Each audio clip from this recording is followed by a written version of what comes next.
कार्यक्रम बहुत अच्छा चल रहा है। ये बात मेरे बारे में नहीं है कि मैं कौन हूँ। मैं 1997 में जब जेईई का एग्ज़ाम हम लोगों ने पास किया तो 97 से विकास जो है उससे मेरी मुलाकात हुई। तो समझ जाइए कि 97 से लेके अभी 25 साल करीब 25 साल हो गए हैं। मैंने बहुत ही नज़दीक से विकास को देखा है। एक चीज़ है कि जो ये LIB हो या IPS का एग्ज़ाम हो, जो ठान लिया वो कर लिया। सभी लोग सुबह से बात कर रहे हैं, जो बिहारी एक बार जब ठान लेता है तो कर ही देता है। और इस बार मैं देख रहा हूँ जो नहीं ठाना वो भी कर दिया। तो LIB का जो है वो शेड्यूल में हम लोग के लिए, सबके लिए सरप्राइज था कि कैसे जो है देश विदेश से कितने सारे व्हाट्सएप ग्रुप और कितने सारे लोग जुड़ गए हैं। आलोक जी का मैं धन्यवाद देना चाहता हूँ। आलोक जी डायरेक्टर हैं LIB के और नेशनल लेवल से ये देखते हैं। इनको मैंने देखा कैसे जो है LIB के लोगों को जो है एक एक करके जोड़ना। कोविड पीरियड में जब सब लोग स्ट्रगल कर रहे थे तो मैंने भी कुछ लिखना शुरू किया और सबसे पहली जो एक दो कविताएं थी वो मैं विकास पे ही जो है डेडिकेट किया था, क्योंकि उस समय हम लोग तो बंद थे लेकिन जो कोरोना वॉरियर थे वो उनको तो सड़कों पे जाना था। तो मैंने विकास के लिए जो है 4 लाइन डेडिकेट किया है कि तू भीड़ से डरा नहीं, चला निर्भीक अपने पथ पर, कितनी मुश्किलें कितनी बाधाएं पार किया अपने हट पर, अपने स्वार्थ का कभी ना सोचा, देश की मिट्टी हमेशा मस्तक पर, धरती का गौरव बढ़ाया, लक्ष्य बनाया अब नभ पर, लक्ष्य बनाया अब नभ पर। तो विकास के बारे में जो शब्द है विकास, इसको आप कैच कीजिएगा। यह है डेवलपमेंट। तो बिहार का अगर विकास है तो देश का विकास है। और जिन जो उन्होंने बेस पकड़ा है कि अभी दूसरे राज्यों के मुकाबले, हम लोग बेंगलोर की बात कर रहे हैं, क्यों हम थोड़े पीछे हैं, वो धरती चाणक्य की, बुद्ध की, उन सारी चीजों को साइलेंट पेजेस से थ्रू से लिखना। रोहतास की धरती पर पहली बार, I think everybody should clap, कि रोहतास की धरती पर पहली बार उग्रवादियों के बीच में तिरंगा फहराना, ये जो कितने भी पीछे IPS ऑफिसर का था, नहीं हुआ।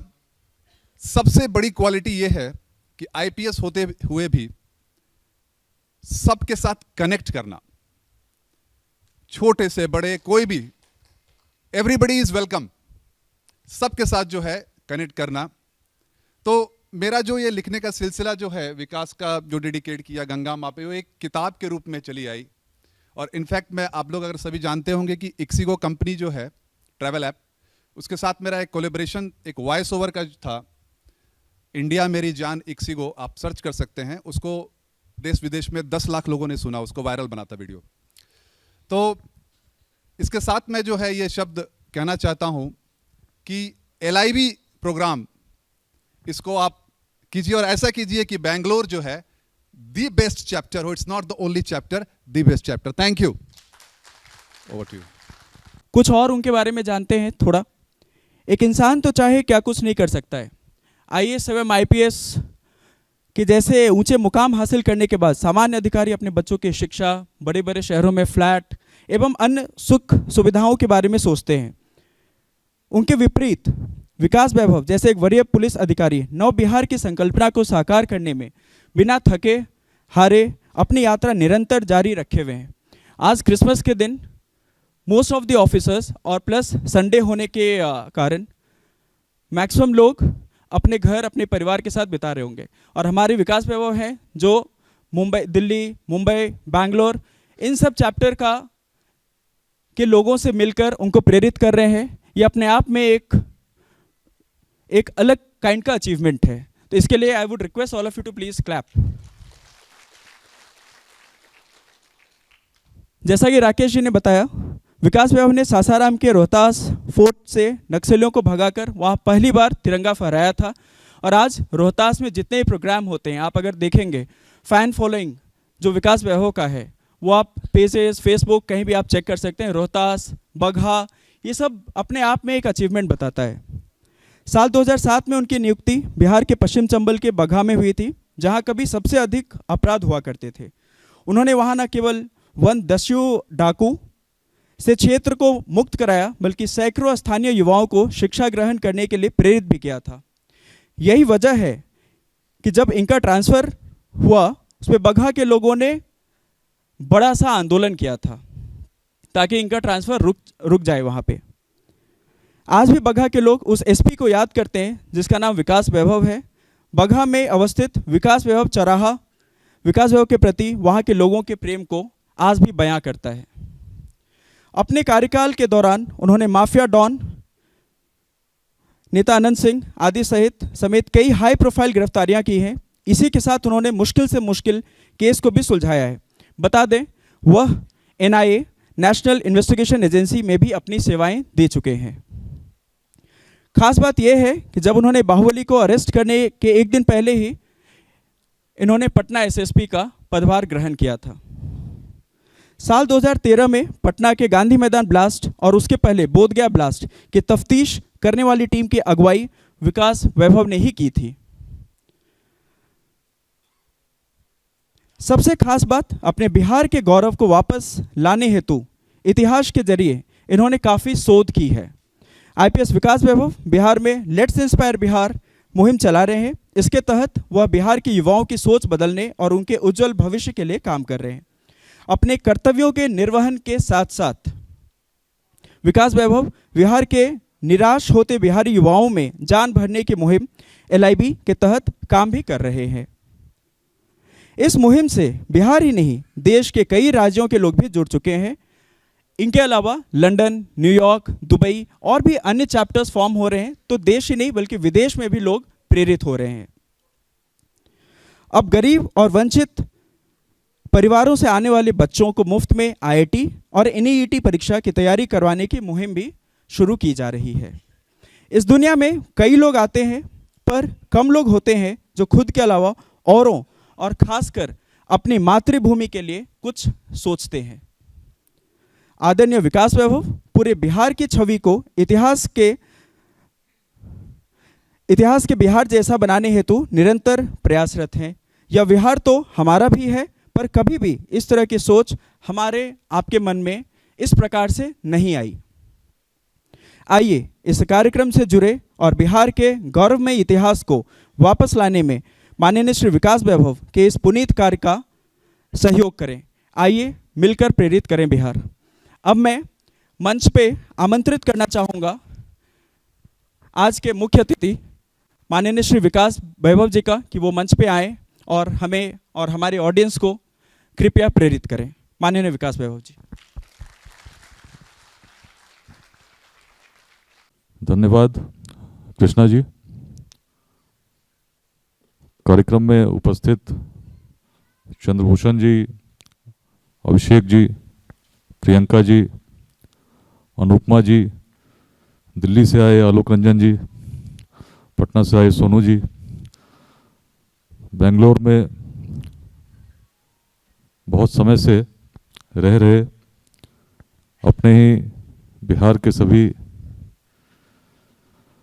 भाइयों और बहनों,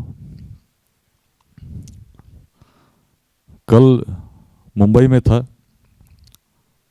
रात में पहुंचा हूं, आज आपके बीच बेंगलुरु में हूं।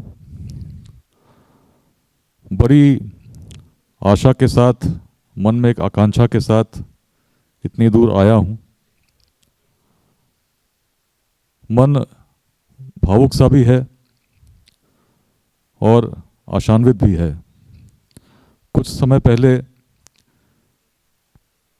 जिस कल्पना को लेकर लगभग बचपन से ही सोचता रहता था किस प्रकार योगदान हो, उसको मूर्त रूप देने का प्रयास मैंने किया। लॉकडाउन का समय था, वर्ष 2021 में बिहार दिवस के दिन पहली बार सोशल मीडिया के माध्यम से लेट्स इंस्पायर बिहार इस शब्द को मैंने सबके साथ साझा किया और कहा कि मिलकर हर व्यक्ति यदि कुछ प्रयास करे तो निश्चित ही बिहार के भविष्य को हम बदल सकते हैं। बेंगलुरु मेरी भी बड़ी भावनाएं जुड़ी हैं। मेरे मित्र अभी राकेश जो इन्फोसिस में काम करते हैं बोल रहे थे, हम लोग साथ में एक ही हॉस्टल में रहे आईआईटी में। बहुत पहले वर्ष 2001 में मैंने आईआईटी से डिग्री ली थी। उसी समय मेरी भी कैंपस प्लेसमेंट जब हुई थी तो इन्फोसिस में ही हुई थी और मुझे भी बेंगलुरु ही आना था। लेकिन कुछ चीज़ें जो मन में चल रही थी, एक उथल पुथल की स्थिति, ऊहापोह की स्थिति, अपने जीवन में किस प्रकार से योगदान करना चाहिए, उसने उस दिशा को बदल दिया। उसके बाद एक जॉब और लगी थी, लेकिन मन कुछ और कहता था। मन उस व्यथा को दूर करना चाहता था जिसे कहीं ना कहीं हर बिहारी, हर बिहारवासी कभी न कभी तब अनुभव करता है जब वह बिहार के बाहर जाता है। आपकी सोच में, मेरी सोच में बहुत भिन्नता नहीं होगी। कल भी मैं मुंबई में था और लगभग जब हम लोग बात कर रहे थे, उस पूरे सभागार में जितने लोग आए थे, एक अलग भावात्मक संबंध स्थापित होता चला गया। क्योंकि बहुत सारी ऐसी चीज़ें थीं जो मैंने भी फेस की हैं, जो आपने भी फेस की हैं। बहुत सारी ऐसी चीज़ें हैं जो हम भी करना चाहते हैं, आप भी करना चाहते हैं, लेकिन सोच नहीं पाते कि करना कैसे है। लेट्स इंस्पायर बिहार, या आइए मिलकर प्रेरित करें बिहार, एक संदेश है। संदेश है इस राष्ट्र के भविष्य के लिए। क्योंकि मेरा मानना है, जिसका आधार बड़ा स्पष्ट है, भारत का भविष्य यदि उज्जवल चाहते हैं तो जब तक बिहार विकसित नहीं होगा ये संभव नहीं है। और बिहार को विकसित करने में हर बिहारवासी का अपना योगदान होना चाहिए, चाहे बिहार में रहते हों या बिहार के बाहर रहते हों। क्योंकि पीड़ा एक प्रकार की बिहार की स्थिति को देखकर सबके मन में विद्यमान है। इससे पहले कि कुछ लेट्स इंस्पायर बिहार के बारे में बताऊं, थोड़ी व्यक्तिगत परिचय भी आवश्यक है। बहुत लोग शायद जानते भी होंगे, बहुत लोग नहीं भी जानते होंगे। मेरे पिताजी इंडियन ऑयल कॉरपोरेशन में जॉब करते थे, अभी नोएडा में रहते हैं। तो बचपन से ही जब जन्म हुआ तो दरभंगा में जन्म हुआ था, रहने वाला बेगूसराय का हूँ। और पिताजी की पोस्टिंग गुवाहाटी रिफाइनरी हुई, लगभग 6 साल का था, पुनः पोस्टिंग बरौनी रिफाइनरी में हुई और मुख्य रूप से बचपन उसी रिफाइनरी कैंपस में बीता। 1993 जब क्लास 9th में पहुंचा था तो अचानक पिताजी की पोस्टिंग भोपाल हुई। उसी साल 93 में 8th में था तो पहली बार नालंदा जाना हुआ था। रिफाइनरी में थे, स्कूल अच्छा था, लोग अच्छे से पढ़ते थे, एग्जाम्स भी बहुत प्रॉपरली होते थे, टीचर्स बड़े अच्छे थे। लेकिन उस बीच जब गांव जाते तो गांव में एक अलग संस्कृति देखने को मिलती। अपने ही जो उम्र के बच्चे थे, एक अलग बिहार का दृश्य। एक तरफ जहां हम लोग एग्ज़ाम से पहले खूब पढ़ते थे, तैयारी करते थे, एक अलग प्रकार की प्रतिस्पर्धा की भावना थी। गांव के बच्चों को देखता तो वैसी कोई भावना दिखती नहीं थी। पुस्तकें थीं लेकिन ध्यान शायद पुस्तकों पर नहीं था। कई ऐसे बच्चे मिलते जो बात करते थे कि उनकी जगह पर परीक्षा कोई और लिखेगा। कुछ लोग पेपर लीक की बात करते थे। अलग अलग चीज़ चल रही थी। उसी समय जब नालंदा जाना हुआ तो बिहार के उस रूप को मैंने बचपन में देखा जहाँ पूरे विश्व भर से लोग पढ़ने आते थे। और एक बालक के मन की कल्पना जब अतीत में जाती है और बालक सोचता है कि बिहार कैसा था, उसके मन में निश्चित ऐसा भाव जागृत होता है कि जब तब ऐसा था तो अब क्यों नहीं, अब क्यों स्थिति है। उसी के बाद भोपाल पहुंचे तो बिहार उस समय नालंदा जाना हुआ। टीवी पर एक सीरियल चाणक्य आया करता था, आप लोग से भी बहुत लोग उस समय शायद देखते होंगे, हर संडे के सुबह उठकर देखते थे। उसमें भी बिहार का एक दृश्य, अतीत में बिहार कैसा था, देखते थे। भोपाल गए तो केंद्रीय विद्यालय में जब पहुंचे तो बच्चों ने बिहारी बोलना शुरू किया। तो शुरू में बिहार से गए थे तो बड़ा अजीब नहीं लगा, लेकिन कुछ समय के बाद बड़ा स्पष्ट हो गया कि मंशा क्या है, चिढ़ाना चाहते हैं। फिर मन कहने लगा कि जो शब्द सम्मान का प्रतीक होना चाहिए, भला अपमान का सूचक कैसे हो गया। पीड़ा बड़ी अंदर तक थी। जिस बिहार को मैंने देखा, चाणक्य को देखा, जिस नालंदा विश्वविद्यालय को मैंने देखा, उसकी ज्योति तो कुछ और कहती है, लेकिन क्या स्थिति हो गई कि आज बिहारी उपहास का पात्र हो गया। तभी उस समय तो 9th में थे, अच्छे से पढ़े, क्लास के टॉपर हुए। जो बच्चे पहले मजाक बनाते थे तो उनको भी समझ में आ गया कि एक बिहारी की शक्ति क्या है। बचपन की बातें चल रही है। ठीक है, चल। भावना आगे बनी रही। पिताजी की पोस्टिंग दिल्ली हुई, आईआईटी की तैयारी मैंने शुरू की, बड़े अच्छे से तैयारी हुई। एग्ज़ाम दिया मैंने 97 में, और एग्ज़ाम देकर जब लौटे, दिल्ली में ही थे, सुबह उठे तो पता चला पेपर लीक हो गए हैं। आईआईटी के इतिहास में ऐसा पहली बार हुआ था कि पेपर जेईई के लीक हुए थे 97 में, जिसका भुक्तभोगी मैं भी था, अनुपमा भी थी, राकेश भी थे। और मन में एक तब बड़ी अजीब सी पीड़ा तब हुई जब पता चला उस पेपर लीक का केंद्र बिहार था। पटना से पेपर लीक हुआ था। और वही सोच बचपन में जो गांव में देखता था कि बच्चे पेपर लीक की बात कर रहे हैं, बात आईआईटी तक पहुंच गई। आईआईटी का भी पेपर लीक होने लग गया। आईआईटी पहुंचे, परिश्रम करके, गर्मी की छुट्टियों में सब लोग घर जाते थे। पिताजी की पोस्टिंग फिर बरौनी रिफाइनरी हो गई। घर से फ़ोन आया, उस समय तो मोबाइल था भी नहीं, फ़ोन आता था हॉस्टल में, 1 बजता था, लोग जाते थे, वेट करते थे। तो फ़ोन पे आया कि घर मत आओ। तो बड़ी अजीब सी स्थिति उत्पन्न हुई। सब मन से तैयारी हो चुकी थी घर जाने की, तो पता चला क्यों नहीं आओ। तो लगन का सीज़न चल रहा है, पकड़ के शादियाँ होती हैं। और बेगूसराय मोकामा इसके लिए बड़ा जाना जाता रहा था उस समय। तो खैर आईआईटी कैंपस में 98 में वहीं रहे। जब लगन ख़त्म हुआ तब गए, लेकिन उस लगन के सीज़न में मेरा लगन उपनिषदों से हो गया। आईआईटी लाइब्रेरी जाते, पढ़ते थे। जब उपनिषदों को पढ़ता तो मन और अतीत में बिहार को देखने लगता कि हम लोग कैसे थे। आज तो स्थिति ये है, घर जाने से भी लोग मना कर रहे हैं, लेकिन उस बिहार में कभी पूरे भारत के विद्वान आते थे। तक्षशिला से आते थे, सुदूर काबुल से आते थे, दक्षिण से आते थे, और आपस में विमर्श होता था, विवाद होता था, ज्ञान की बातें होती थी। बिहार क्या था? आईआईटी की लाइब्रेरी में बैठकर जब देखता तो लगता है कि आज तो स्थिति ये है कि आईआईटी को मैं देखता हूँ, सब विद्वान यहाँ दिखते हैं, लेकिन एक समय ऐसा था जब पूरे भारत के विद्वान बिहार की ओर जाना चाहते थे। इतिहास को मैंने और गहराई से समझने का प्रयास किया। यदि वर्तमान को हम बदलना चाहते हैं तो पहले समझना होगा कि कारण क्या है, क्यों ऐसी स्थिति हुई, बिहार की बात हम लोग क्यों करते हैं। कुछ तो बात रही होगी। आज जब बिहार पिछड़ा हुआ है, हम कहते हैं, देखते हैं, पीड़ित होते हैं, लेकिन उस समय जब आज की तरह रोड्स नहीं थे, टेक्नोलॉजी नहीं थी, मीन्स ऑफ कम्युनिकेशन नहीं थे, क्या बात थी कि बिहार उस अखंड भारत के साम्राज्य का निर्माण कर सका जिसकी सीमाएं अफगानिस्तान के पार तक थीं, हिमालय के उत्तर तक थीं, दक्षिण में सागर तक तो थी ही, पूर्वोत्तर के भी पार तक थी।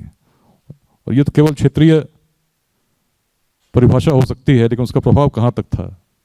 दूर दूर से लोग पढ़ने के लिए लालायित रहते थे, हिमालय के ठंडे रास्तों से प्राणों को संकट में डालकर उस क्षेत्र की ओर आना चाहते थे, जिसके व्याख्यान अनेक शताब्दियों तक अनेक इतिहासकारों द्वारा लिखे गए। क्या कारण था? यदि अखंड भारत की राजधानी स्थापित होनी थी तो कहीं और भी हो सकती थी, भोपाल में भी हो सकती थी, कलकत्ता में भी हो सकती थी जहां अंग्रेजों ने कई वर्षों तक शासन किया, दिल्ली में हो सकती थी जो आज भारत की राजधानी है, पंजाब में हो सकती थी। बिहार ही क्यों? और यदि ऐसा था तो बिहार की स्थिति ऐसी क्यों हुई? जब संसाधन नहीं थे तब हम उस अखंड भारत के साम्राज्य का नेतृत्व कर सकते थे। जब आज तो हम लोगों ने जोड़ना शुरू किया, केवल एक वर्ष में 55,000 लोग अलग अलग चैप्टर्स में व्हाट्सएप ग्रुप्स में जुड़े हुए हैं, संदेशों का आदान प्रदान होता है। बहुत कम समय लगा, 55,000 लोग।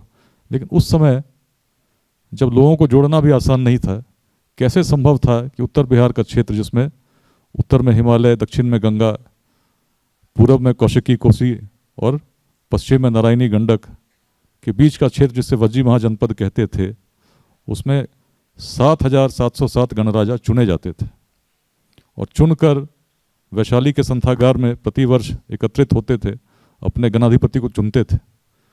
माइक है, छोटे से सभागार में हम लोग बैठे हैं, बात कर रहे हैं, माइक नहीं रहे तो टेक्निकल ग्लिच की बात चंद्रभूषण जी कर रहे थे, परेशानी हो जाती है, लोग व्याकुल हो जाते हैं, अचानक क्या हुआ, ऐसा तो हम चाहते नहीं थे। लेकिन सोचिए वैशाली के संथागार में क्या एकाग्रता होगी, कैसी शांति होगी, कैसे भावों का एकात्म होगा, जिसमें 7,707 व्यक्ति मिलते होंगे और मिलकर चुनते होंगे। अवशेष आज भी हैं, जो तस्वीर आप देख रहे हैं वैशाली की, उसके बगल में ही राजा विशाल के गढ़ के रूप में हम जानते हैं उस संथागार को, जो बहुत प्राचीन था और सैकड़ों वर्षों तक उस रूप में परंपरा स्थापित रही, जो अपवाद थी। प्राचीन विश्व में ऐसी कल्पना कहीं नहीं थी। किसी भी सभ्यता को देख लीजिए तो आप पाएंगे कोई ना कोई शासक वर्ग था, जिसमें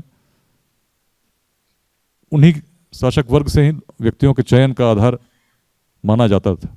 शासक उसी वर्ग से होना चाहिए, शासक का पुत्र अगला उसका उत्तराधिकारी होगा, ऐसा ही मान्यता लगभग हर सभ्यता में रही। लेकिन बिहार उस प्राचीन काल में भी कुछ न कुछ सकारात्मक चिंतन चल रहा था। कारण क्या था? यदि हम अतीत में झांकते हैं तो पाते हैं, अगर भारत की बात करें तो विश्व का सबसे प्राचीन ग्रंथ जो मानव जाति का है ऋग्वेद है। और वैदिक परंपरा यदि प्रारंभ हुई तो पश्चिमोत्तर भारत में हुई, विलुप्त सरस्वती के तटों के किनारे हुई, आज के स्वस्तु घाटी स्वात वैली में हुई। मंत्रों की दृष्टि हुई, एक परंपरा का प्रारंभ हुआ, जिसमें हम पाते हैं हमारे पूर्वजों की सोच क्या थी। अलग अलग विषयों पर प्रार्थना, अपने दैनिक जीवन के विषयों के लिए प्रार्थना, समाज के कल्याण के लिए प्रार्थना, पर्यावरण के लिए प्रार्थना, और साथ साथ एक दर्शन। दर्शन को यदि हम पाते हैं ऋग्वेद में, तो दर्शन भी अलग अलग स्तर का मिलता है।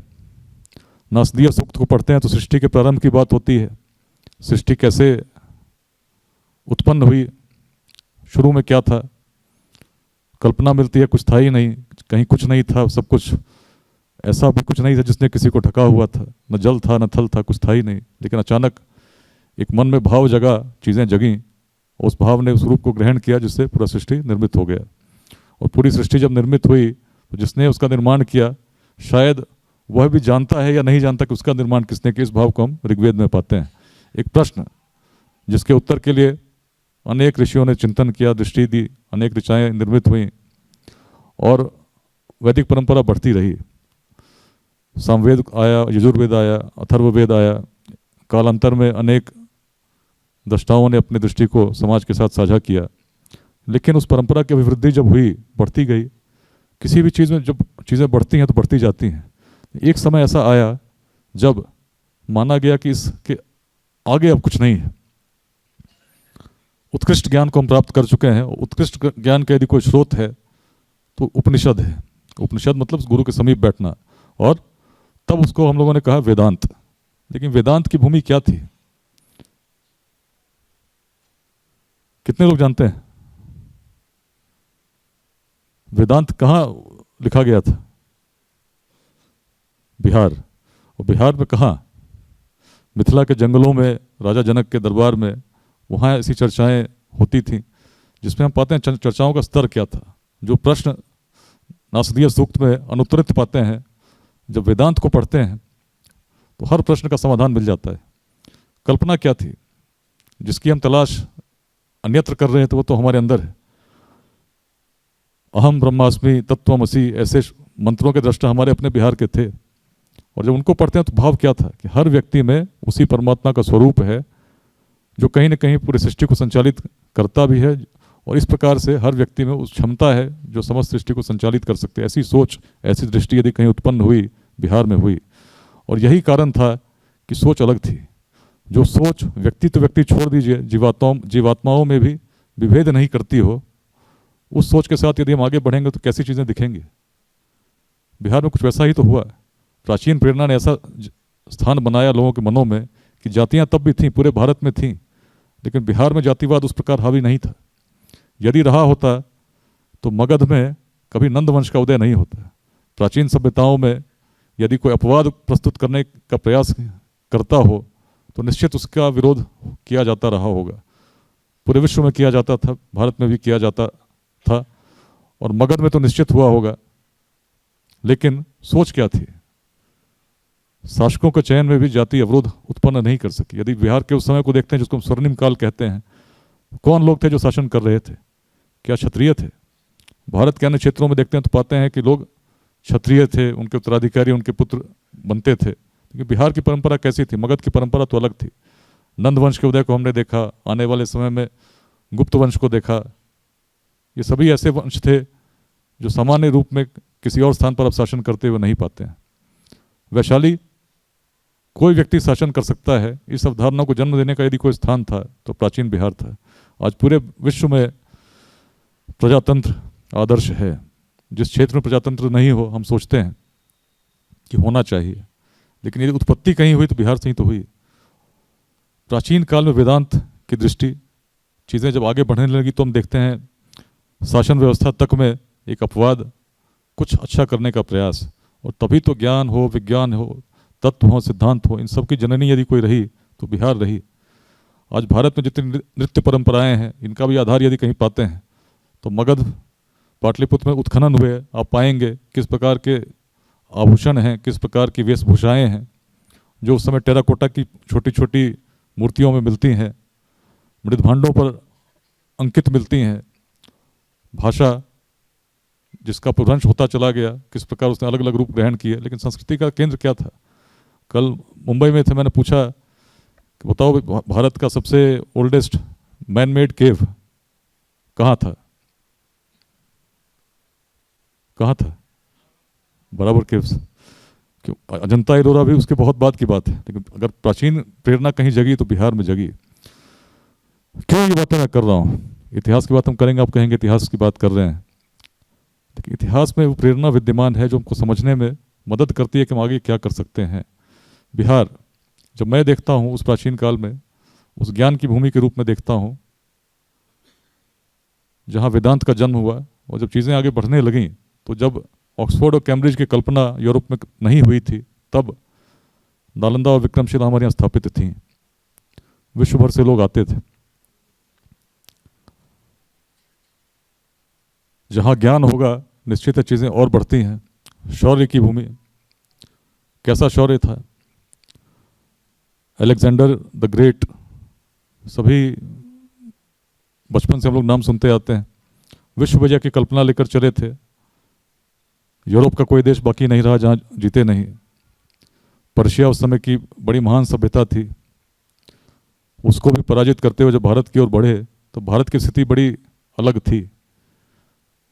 छोटे छोटे खंडों में, अलग अलग राज्यों में शासकों के अधीन यह देश था, छोटे छोटे गणराज्यों में बटा था, एकता नहीं थी। सबसे शक्तिशाली उस समय का साम्राज्य मगध का साम्राज्य था, परंतु भावना राष्ट्र की नहीं थी। तक्षशिला में उस समय पाटलिपुत्र के एक आचार्य चाणक्य पढ़ाते थे। उन्होंने जब सुना कि पश्चिम से आक्रमण होने वाला है तो मन में बड़ी एक पीड़ा जागी कि जो संस्कृति वर्षों से संग्रहित है, हमारे पूर्वजों की दी हुई है, यदि विदेशी आएंगे नष्ट हो जाएगी। जब चिंतन उन्होंने किया तो लगा क्या करें, मगध की ओर चले, उनकी जन्मभूमि थी। तब के शासक धनानंद से, उस महान नंद वंश के उत्तराधिकारी से जिसकी सोच बहुत बड़ी थी, उससे उन्होंने आग्रह किया कि अपने दायित्व का निर्वहन करें और भारत के सीमांत का रक्षण करें। लेकिन सोच उस महान वंश के उत्तराधिकारी की भी छोटी हो गई थी। अपने दायित्व का यदि उन्होंने निर्वहन किया होता तो नंद वंश स्थापित रहता। लेकिन आचार्य को न केवल उन्होंने अपमानित किया, यह भी कहा कि जब मगध की ओर आएंगे हम प्रत्युत्तर दे देंगे, देख लेंगे, आपको चिंता करने की आवश्यकता नहीं है। आचार्य बड़े विचलित हुए, होने वाले भविष्य को देख पा रहे थे क्या स्थिति होगी, लेकिन क्या करें, जिसका समाधान जिसके पास था वो समाधान करने को तत्पर नहीं था। बाहर निकले उद्यान में एक युवक को उन्होंने खेलते देखा जो स्वयं को भारत का सम्राट मानकर अपने दोस्तों को आदेश दे रहा था। क्षमता का उन्होंने सम्मान किया, पल भर के लिए भी नहीं सोचा कि बालक किस जाति का है, क्षत्रिय है नहीं है, लेकिन जब क्षमता दिखी कि नेतृत्व कर सकता है, उसकी माता से उन्होंने उसको मांगा और लेकर तक्षशिला चले गए। भारत का इतिहास वहीं से निर्मित होना प्रारंभ हुआ। सबसे पहले यवनों के स्कंधावर में युवक चंद्रगुप्त की टोली जाती, मगध के बारे में बताती कि जब मगध की सेनाएं चलती हैं तो उनकी धूल में सूर्य भी छिप जाता है। यवन सैनिक जब सुनते तो सोचते होंगे मगध कैसा है। उसी समय तक्षशिलाधीश आंभी के द्वारा संधि कर ली गई थी, भारत में आने का मार्ग दे दिया गया था। पहला युद्ध पंचनद प्रदेश पंजाब में हुआ, जहां राजा पर्वतेश्वर पोरस जिसे ग्रीक्स कहते हैं उनके साथ हुआ और बड़ा भीषण युद्ध हुआ। अनेक यवन सैनिक मारे गए, अनेक जख्मी हुए, लेकिन कुछ परिस्थितियां ऐसी थी कि पोरस पराजित हुए। कई बार हम लोग पुस्तकों में पढ़ते हैं उसके बाद क्या हुआ था, लेकिन उस युद्ध में हर यवन सैनिक बड़ा विचलित हो चुका था।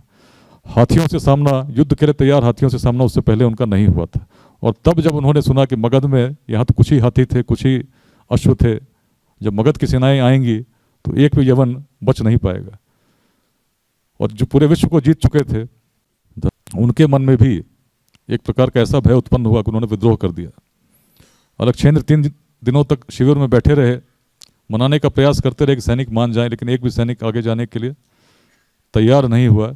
मगध का वह शौर्य था। शौर्य का आधार क्या था? सोच। एक तो ज्ञान की बात हुई, दूसरी बात सामर्थ्य का सम्मान। जहाँ एक आचार्य भी जो शास्त्रों के ज्ञाता हो, जिनको ऊपर शास्त्रों का दायित्व हो, उनके मन में भी यदि शासक का चयन करना हो तो केवल सामर्थ्य उनके मन में था और कुछ नहीं था।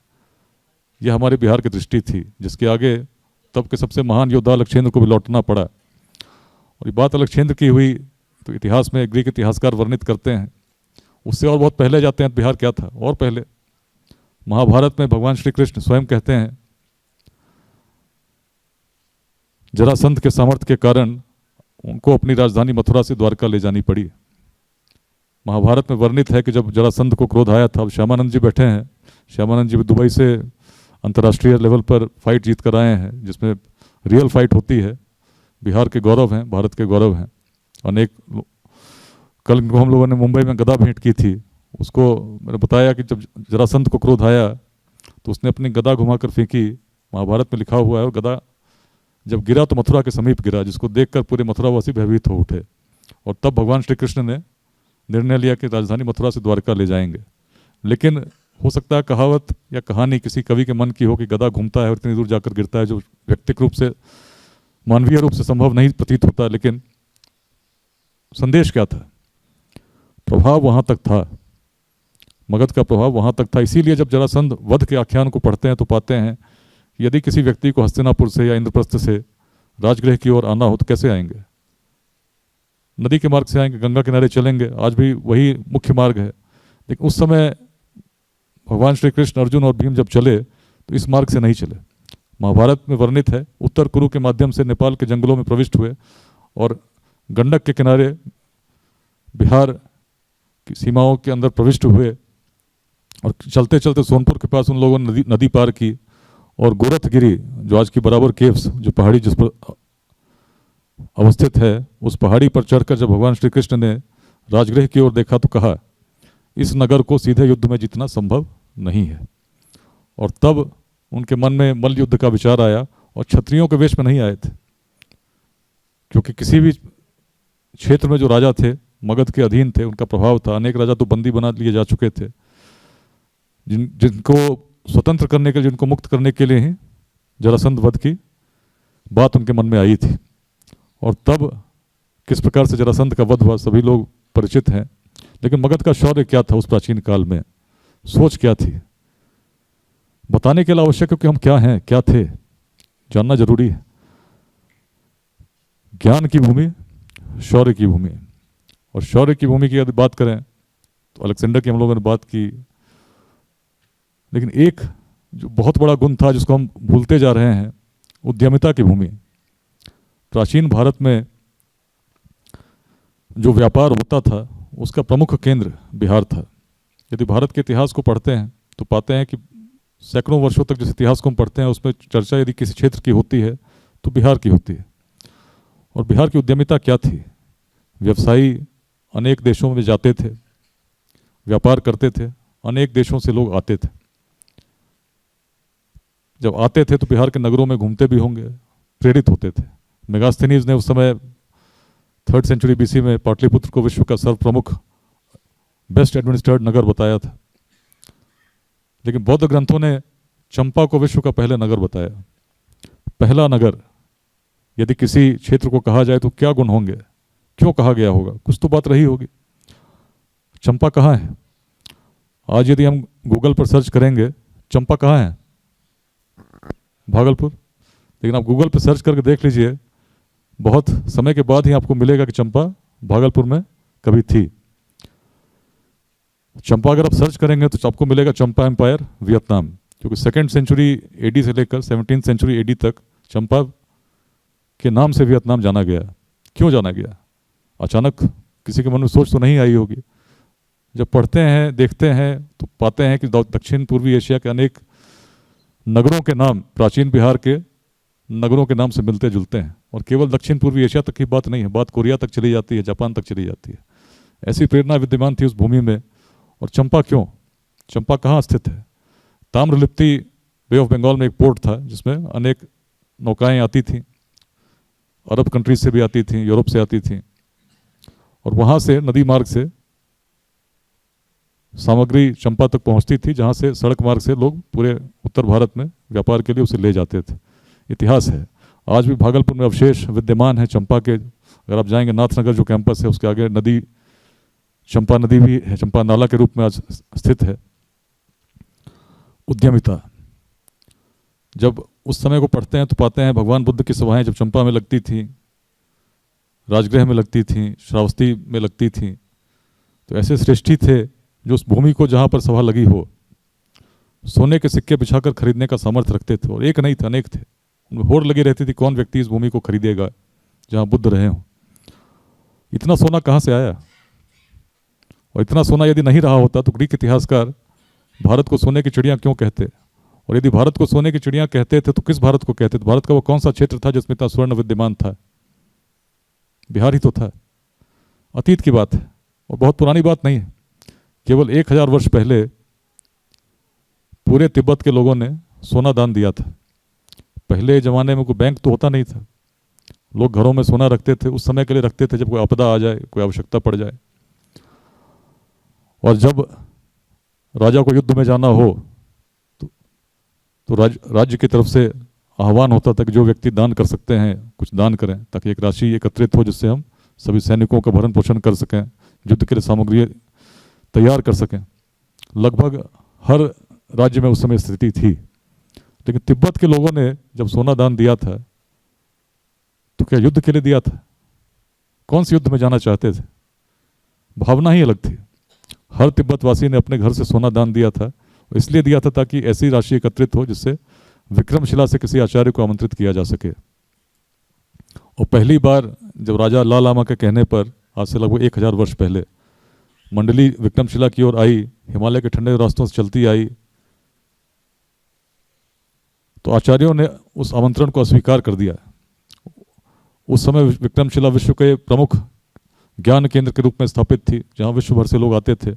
ऐसे में भला आचार्य क्यों आना चाहेंगे और क्यों जाना चाहेंगे कि तिब्बत की ओर? जहाँ जब चर्चा पढ़ते हैं उस समय लामा तारानाथ ने जो व्याख्या की है, अनेक आचार्यों ने कहा कि भाई इसमें वहाँ जाएंगे इतनी ठंड है, हम तो उस क्षेत्र के हैं ही नहीं, हमारी आयु क्षीण हो जाएगी। और यदि आयु चली गई, जिस आयु में हम और लोगों को ज्ञान दे सकते हैं उससे हम वंचित हो जाएंगे। जब मना किए तो मंडली लौट गई और बड़ी निराश होकर लौटी। राजा ने जब सुना, तिब्बत नरेश बड़े निराश हुए। उन्होंने समझा नहीं कि कारण क्या था। उन्हें लगा कि शायद जो राशि थी कम पड़ गई। तब उन्हें लगा कि जो स्वर्ण था पूरे तिब्बत के लोगों से तो हम ले चुके हैं, और स्वर्ण कहाँ से लाया जाए। खदान की तलाश में निकल गए दक्षिण की ओर, हिमालय की ओर। और चलते चलते उन्हें इस बात का आभास नहीं हुआ कब नेपाल की सीमा में प्रविष्ट हो गए। और तब नेपाल के शासकों के द्वारा तिब्बत नरेश को बंदी बना लिया गया। और कहा गया कि जो राशि पूरे तिब्बत वासियों ने दी है, एकत्रित की है, उससे यदि आप नेपाल को सुपुर्द कर देंगे तो आपको मुक्त कर देंगे।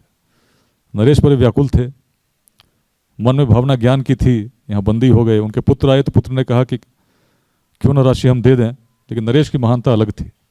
उन्होंने कहा मेरी उम्र की अवस्था तो अब लगभग हो चुकी है, कुछ वर्ष शेष होंगे, लेकिन जिस राशि के साथ पूरे तिब्बतवासी की भावना इसलिए जुड़ी है क्योंकि वो ज्ञान चाहते हैं, उसको व्यर्थ मत होने दो। पुनः एक मंडली भेजो, विक्रमशिला भेजो।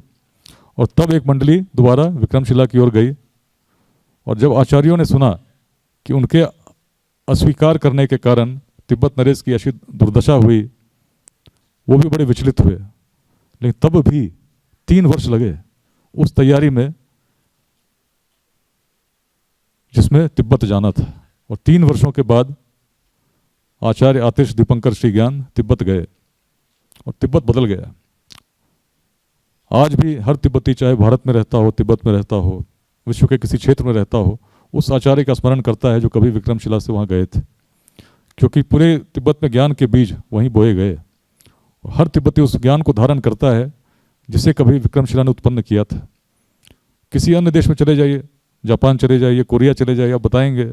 अब बिहार से यहाँ निश्चित अब एक प्रकार का गर्व, उस प्रकार के गर्व की अनुभूति करेंगे जब आप बताएंगे उस क्षेत्र से आप आते हैं, क्योंकि बीज हैं उस समय के थे। लेकिन कारण क्या था? क्यों ऐसा हुआ कि जब संसाधन नहीं थे हम शासन कर पा रहे थे, लोगों को जोड़ पा रहे थे? भावना अलग थी, सोच अलग थी। हम व्यक्ति को व्यक्ति से जोड़ना जानते थे। अफगानिस्तान के पार तक शासन हम कर रहे थे। आज भी आप अफगानिस्तान से बात करने जाएंगे तो शायद उसकी भाषा में उस प्रकार से बात नहीं कर पाएंगे, आपकी भाषा को अच्छे से समझ नहीं पाएगा। लेकिन उस समय बिहार से जब कोई जाता, निश्चित है समस्याएं तब भी रही होंगी, लेकिन जो भाव थे बड़े स्पष्ट थे, तभी तो समझ पा रहे थे। सम्राट अशोक के शिलालेखों को देखेंगे तो कर्नाटक में भी हैं, मध्य प्रदेश में भी हैं, बिहार में भी हैं, अफगानिस्तान में भी हैं। संदेश एक ही है। पूरे भारत में लिपि ब्राह्मी है, अफगानिस्तान जाते हैं लिपि खरोष्टी हो जाती है, लेकिन संदेश क्या था? संदेश तो एक ही है। बिहार व्यथा होती है जब देखते हैं उस क्षेत्र को जिसमें इतना सामर्थ्य था, जो ज्ञान की भूमि रही, शौर्य की भूमि रही, उद्यमिता की भूमि रही, उसमें यदि हम आज पाते हैं हमारे युवा दिग्भ्रमिता की स्थिति में हैं। पढ़ते हैं, लेकिन पढ़ते हैं किस लिए पढ़ते हैं, किस प्रकार से पढ़ते हैं, किस प्रकार के भाव रहते हैं, किसी से छुपा हुआ नहीं। एक सरकारी नौकरी के प्रति आकर्षण उस प्रकार का है कि उसके अलावा और सोच बहुत कम लोगों में ही विकसित होती देखी जाती है। समस्याएं एक हैं, अनेक हैं, लेकिन मन कहता है चीजें बदलनी चाहिए। यही कारण है कि इस सभागार में हम लोग आज साथ हैं। मैं पटना में हूँ, रहता हूँ, आप बेंगलोर में रहते हैं, लेकिन भाव वही है। अपने जीवन काल में उस बिहार को हम देखना चाहते हैं जिसमें शिक्षण संस्थान ऐसे हों कि शिक्षा के लिए किसी को बाहर नहीं जाना पड़े। जिस बिहार में पूरे विश्व भर से लोग आते थे, जिस बिहार के आचार्य को आमंत्रित करने के लिए पूरे देश के लोग सोना दान तक कर दिया करते थे, उस बिहार में केवल शिक्षा के लिए नहीं, अगर कोचिंग के लिए भी विद्यार्थियों को कोटा जाना पड़े तो कैसा लगता है? और कोटा जाना पड़े, पढ़ने वाले कहाँ के? बिहार के। शिक्षक कहाँ के? अधिकांश शिक्षक यदि आप पाएंगे जितने इंस्टीट्यूट्स हैं, शिक्षक भी बिहार के, लेकिन पढ़ कहाँ पर रहे हैं? कोटा में। रोजगार, अभी लॉकडाउन की बात चंद्रभूषण जी भी कर रहे थे। क्या दृश्य देखने को मिला जब लॉकडाउन लगा? बेंगलुरु से भी, मुंबई से, दिल्ली से, हर क्षेत्र से हमने देखा किस प्रकार लोग अपने परिवारों के साथ पैदल बिहार की ओर चल रहे थे। यदि उनके अपने गांवों में, अपने जिलों में उस प्रकार का रोजगार उपलब्ध रहा होता तो क्या उन्हें बाहर जाने की आवश्यकता होती? एक विद्यार्थी जो 10वीं पास कर चुका हो, उसके पिता के मन की संवेदना समझिए। जब बिहार के सीतामढ़ी के किसी गांव से चलता है और बच्चे को कोटा ले जाता है स्वप्न के साथ कि मेरा बच्चा तैयारी करेगा, जमीन बेचकर जाता है और वहाँ पर उस कोचिंग संस्थान में उसका एडमिशन करवाता है। क्यों स्थिति ऐसी हो गई? छोटे से रोजगार के लिए एक व्यक्ति अपने गांव को छोड़कर चलता है, परिवार पीछे रहता है, जाता है, कमाता है और अपमानित भी होता है कई अवसरों पर। अनेक ऐसे उदाहरण देखने को मिलते हैं। कश्मीर में तो कुछ लोग मारे भी गए। अनेक प्रकार के विपत्तियों को झेलता हुआ व्यक्ति केवल अपने परिवार के भरण पोषण के लिए उस प्रकार का त्याग करता है। Let's inspire Bihar. संदेश क्या है? अपने जीवन काल में हम क्या कर सकते हैं? बिहार को बदलने में हमारा क्या योगदान हो सकता है? क्यों मैं निकल पड़ा हूं हर जिले में? अभी तक बिहार के 29 जिलों में घूमकर युवाओं से मैंने बात की। सोच बदलनी होगी, बिहार बदलना है और सोच कहीं और से नहीं लानी होगी। अपनी ही सोच को पुनः धारण करना होगा। सोच तो हमारी ही थी जो व्यक्ति को व्यक्ति से जोड़ना जानती थी, लेकिन आज क्या स्थिति हो गई? जातियों के नाम पर हम संघर्ष कर रहे हैं और बात केवल राजनीति तक सीमित नहीं है। इलेक्शन होता है तो अपने यूथ को हम देखते हैं फेसबुक पर किस प्रकार का विवाद होता है, मीडिया में देखते हैं किस प्रकार की बातें होती हैं कि भाई इस जाति के कितने वोटर हैं, इस जाति के कितने लोग चुने गए, इस जाति के कितने मंत्री बने। और इस पर आप देखते हैं कि हमारे जो लोग हैं आंदोलन तक कर देते हैं, भाई इस पार्टी ने इस जाति के व्यक्ति को टिकट नहीं दिया। पटना रैलियां निकल जाती हैं। इस प्रकार के संघर्ष से बिहार का विकास संभव है क्या? यदि हम करते रहे, ऊर्जा तो ईश्वर ने असीम दी है। वेदांत की भूमि रही है। वेदांत का दर्शन क्या था? ओम पूर्णमदः पूर्णमिदं पूर्णात् पूर्णमुदच्यते पूर्णस्य पूर्णमादाय पूर्णमेवावशिष्यते। जो पूर्ण था, पूर्ण है, पुनः पूर्ण में विलीन हो जाता है। यह संदेश था। किसी व्यक्ति के बारे में यदि हम कहते हैं, सोचते हैं, तो क्या किसी व्यक्ति को हम पूर्ण मानते हैं? क्या किसी व्यक्ति में हम कहते हैं कि सब गुण हैं? क्या किसी ऐसे व्यक्ति को हम जानते हैं?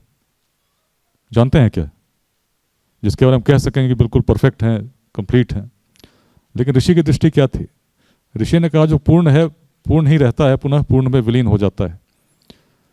बिहार के भविष्य को, राष्ट्र के भविष्य को, अपने भविष्य को यदि बदलना हो, इस मंत्र को यदि हमने समझ लिया, उसके अनुसार जीवन यापन करने लगे, उसको हमने धारण कर लिया, निश्चित चीज़ें बदलेंगी। क्योंकि मंत्र कहता है जो पूर्ण था, पूर्ण है, पुनः पूर्ण में विलीन हो जाता है।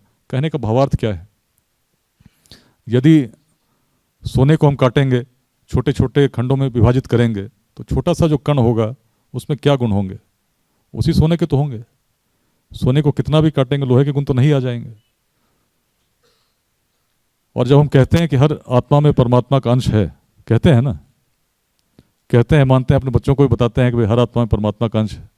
और यदि कहते हैं, मानते हैं, तो परमात्मा के गुण क्या है? क्या परमात्मा के गुणों को हम किलोग्राम में, किलोमीटर में, किसी भी यूनिट्स में परिभाषित कर सकते हैं क्या?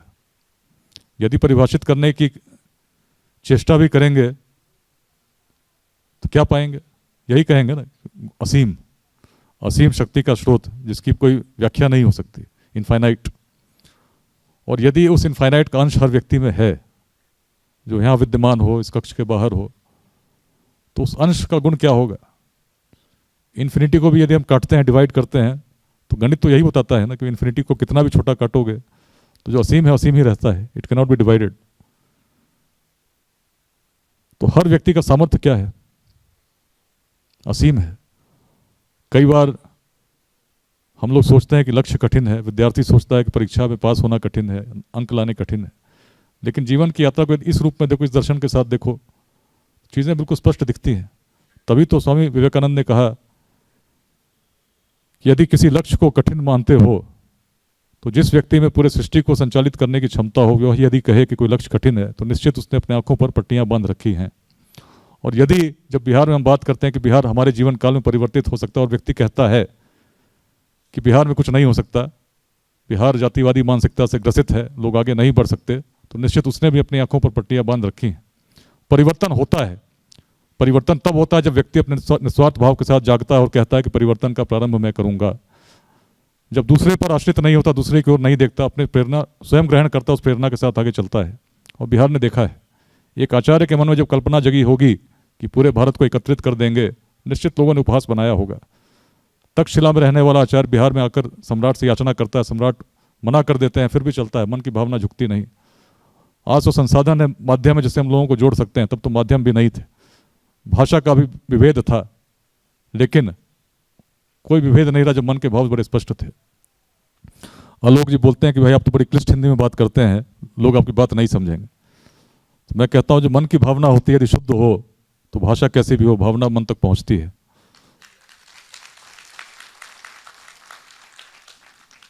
मन को मन से जोड़ती है, और जब जोड़ती है तो ऐसा जुड़ाव बनता है जिसमें अखंड भारत के साम्राज्य का निर्माण कुछ वर्षों में ही हो जाता है, जब संसाधन नहीं थे, भी कर पा रही थी। वही बिहार की भूमि तो है जिसके पूर्वज इतने यशस्वी थे, जहां दर्शन यह था कि किसी व्यक्ति और दूसरे व्यक्ति में कोई भेद है ही नहीं। आज यदि कोई रथ की कल्पना करें, जिस रथ को 4 पशु मिलकर खींचते हों और चारों पशुओं में समन्वय नहीं हो, एक पशु आगे ले जाना चाहे, दूसरा पीछे ले जाना चाहे, तीसरा बाएं जाना चाहे, चौथा उसको दाहिने ले जाना चाहे, तो रथ की गति क्या होगी? रथ चलेगा क्या?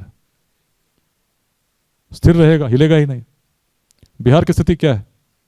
जब एक साधारण रथ जिसके पशुओं में समन्वय नहीं हो, चल नहीं पाता, जहां खंड खंड में लोग बंटकर सोचते हो, कोई जाति के नाम पर संघर्ष कर रहा हो, कोई संप्रदाय को लेकर चल रहा हो, कोई किसी अन्य वाद को लेकर चल रहा हो, किसी का मन लिंग भेद में व्याप्त हो, तो भला समाज कहाँ आगे बढ़ेगा? और वह भूमि जिसने अपवाद प्रस्तुत किए, पूरे भारत का मार्गदर्शन तब किया जब उस प्रकार की सोच उत्पन्न नहीं हुई थी। क्या उसे अपनी भूमिका को ग्रहण नहीं करना चाहिए? जो शब्द कभी सम्मान का प्रतीक होना चाहिए, यदि अपमान का सूचक हो गया तो इसका जिम्मेदार कौन है? क्या वह व्यक्ति है जो उसको अपमान सूचक रूप में प्रयुक्त करता है, या वह दोषी है जिसने अपने स्वत्व को नहीं पहचाना, जिसने स्वयं को नहीं जाना? किसी और को दोष देना आसान है, लेकिन अपने अंदर यदि हम झांकेंगे तो हम पाएंगे यदि कहीं कुछ कमी है तो हर व्यक्ति में कमी है, और हर व्यक्ति उसका उत्तरदायी है। हर बिहारवासी में कहीं ना कहीं सोचना होगा, चिंतन करना होगा कि यदि कोई कमी है तो क्यों है, उसमें मेरी क्या भूमिका है, मेरी क्या भूमिका हो सकती है। मैंने बताया आपको किस प्रकार 9th क्लास में था, बिहारी बोलने पर मन चिंतित हुआ, विचलित हुआ, तब मैंने किस प्रकार से उसका प्रत्युत्तर देने का प्रयास किया। चीज़ें आगे बढ़ती गई, IIT गए, उन चुनौतियों को मैंने देखा। जब नौकरी लगी तो लगा अपने लिए तो अच्छी जीवन व्यतीत कर सकते हैं, लेकिन यदि परिवर्तन होना तो कौन करेगा? यदि हम सोचते रहेंगे कोई दूसरा आएगा अपने आप बिहार को बदल देगा, तो ऐसा संभव है क्या? कौन आएगा? और यदि कोई आएगा तो मैं क्यों नहीं? उस परिवर्तन का प्रारंभ मैं क्यों ना करूं? और तभी मन में भावना जगी कि क्यों ना सिविल सर्विसेज की तैयारी करूं, लोगों से जुड़ूं, कम उम्र में समाज में कुछ योगदान दे सकूं। तैयारी हुई, IPS में आए। मन की भावना कि बिहार में कुछ करना है उस प्रकार से स्थापित थी कि प्रतिकूल परिस्थितियों में भी कभी विचलित नहीं हुए। बगहा और रोहतास की बात हो रही थी, क्या भाव थे? बिहार आया, पहली पोस्टिंग हुई थी भागलपुर में ASP में, उसके बाद सीखते गए, औरंगाबाद में ASP बने। 2005 के चुनावों में चुनाव आयोग ने अलग अलग स्थानों पर 4 चरण में भेजा। पहले चरण औरंगाबाद में थे जहां नक्सल गतिविधियां बहुत सक्रिय थीं।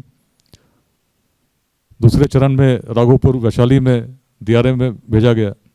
तीसरे चरण में मोतिहारी के मधुबन में गया, जहां पर उस समय किसी राजनेता से पहली बार संघर्ष सामने हुआ।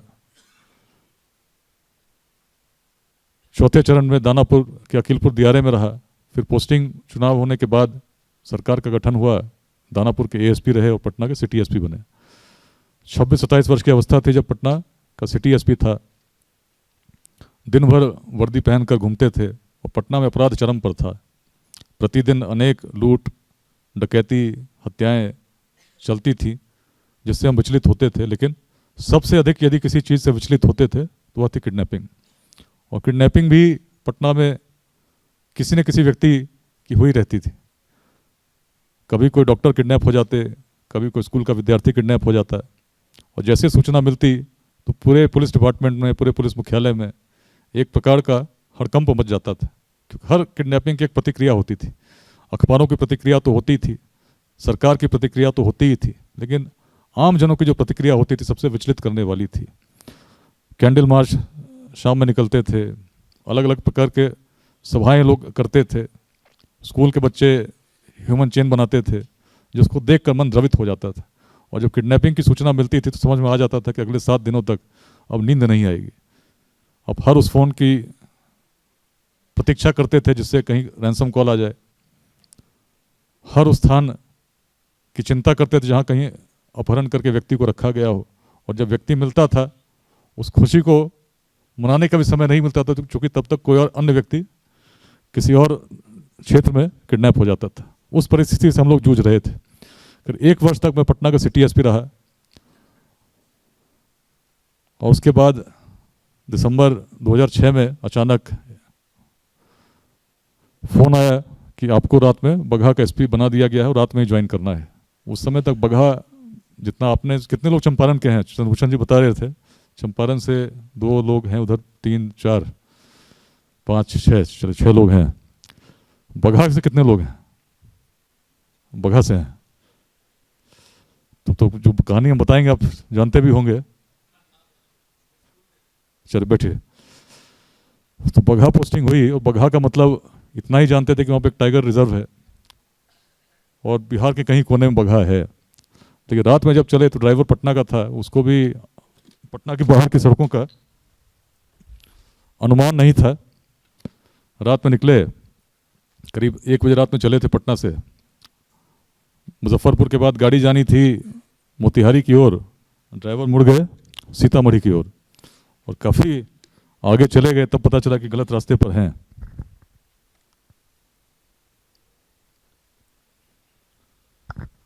रास्तों से संघर्ष करते हुए सुबह सुबह बेतिया पहुंचे और जब बेतिया पहुंचे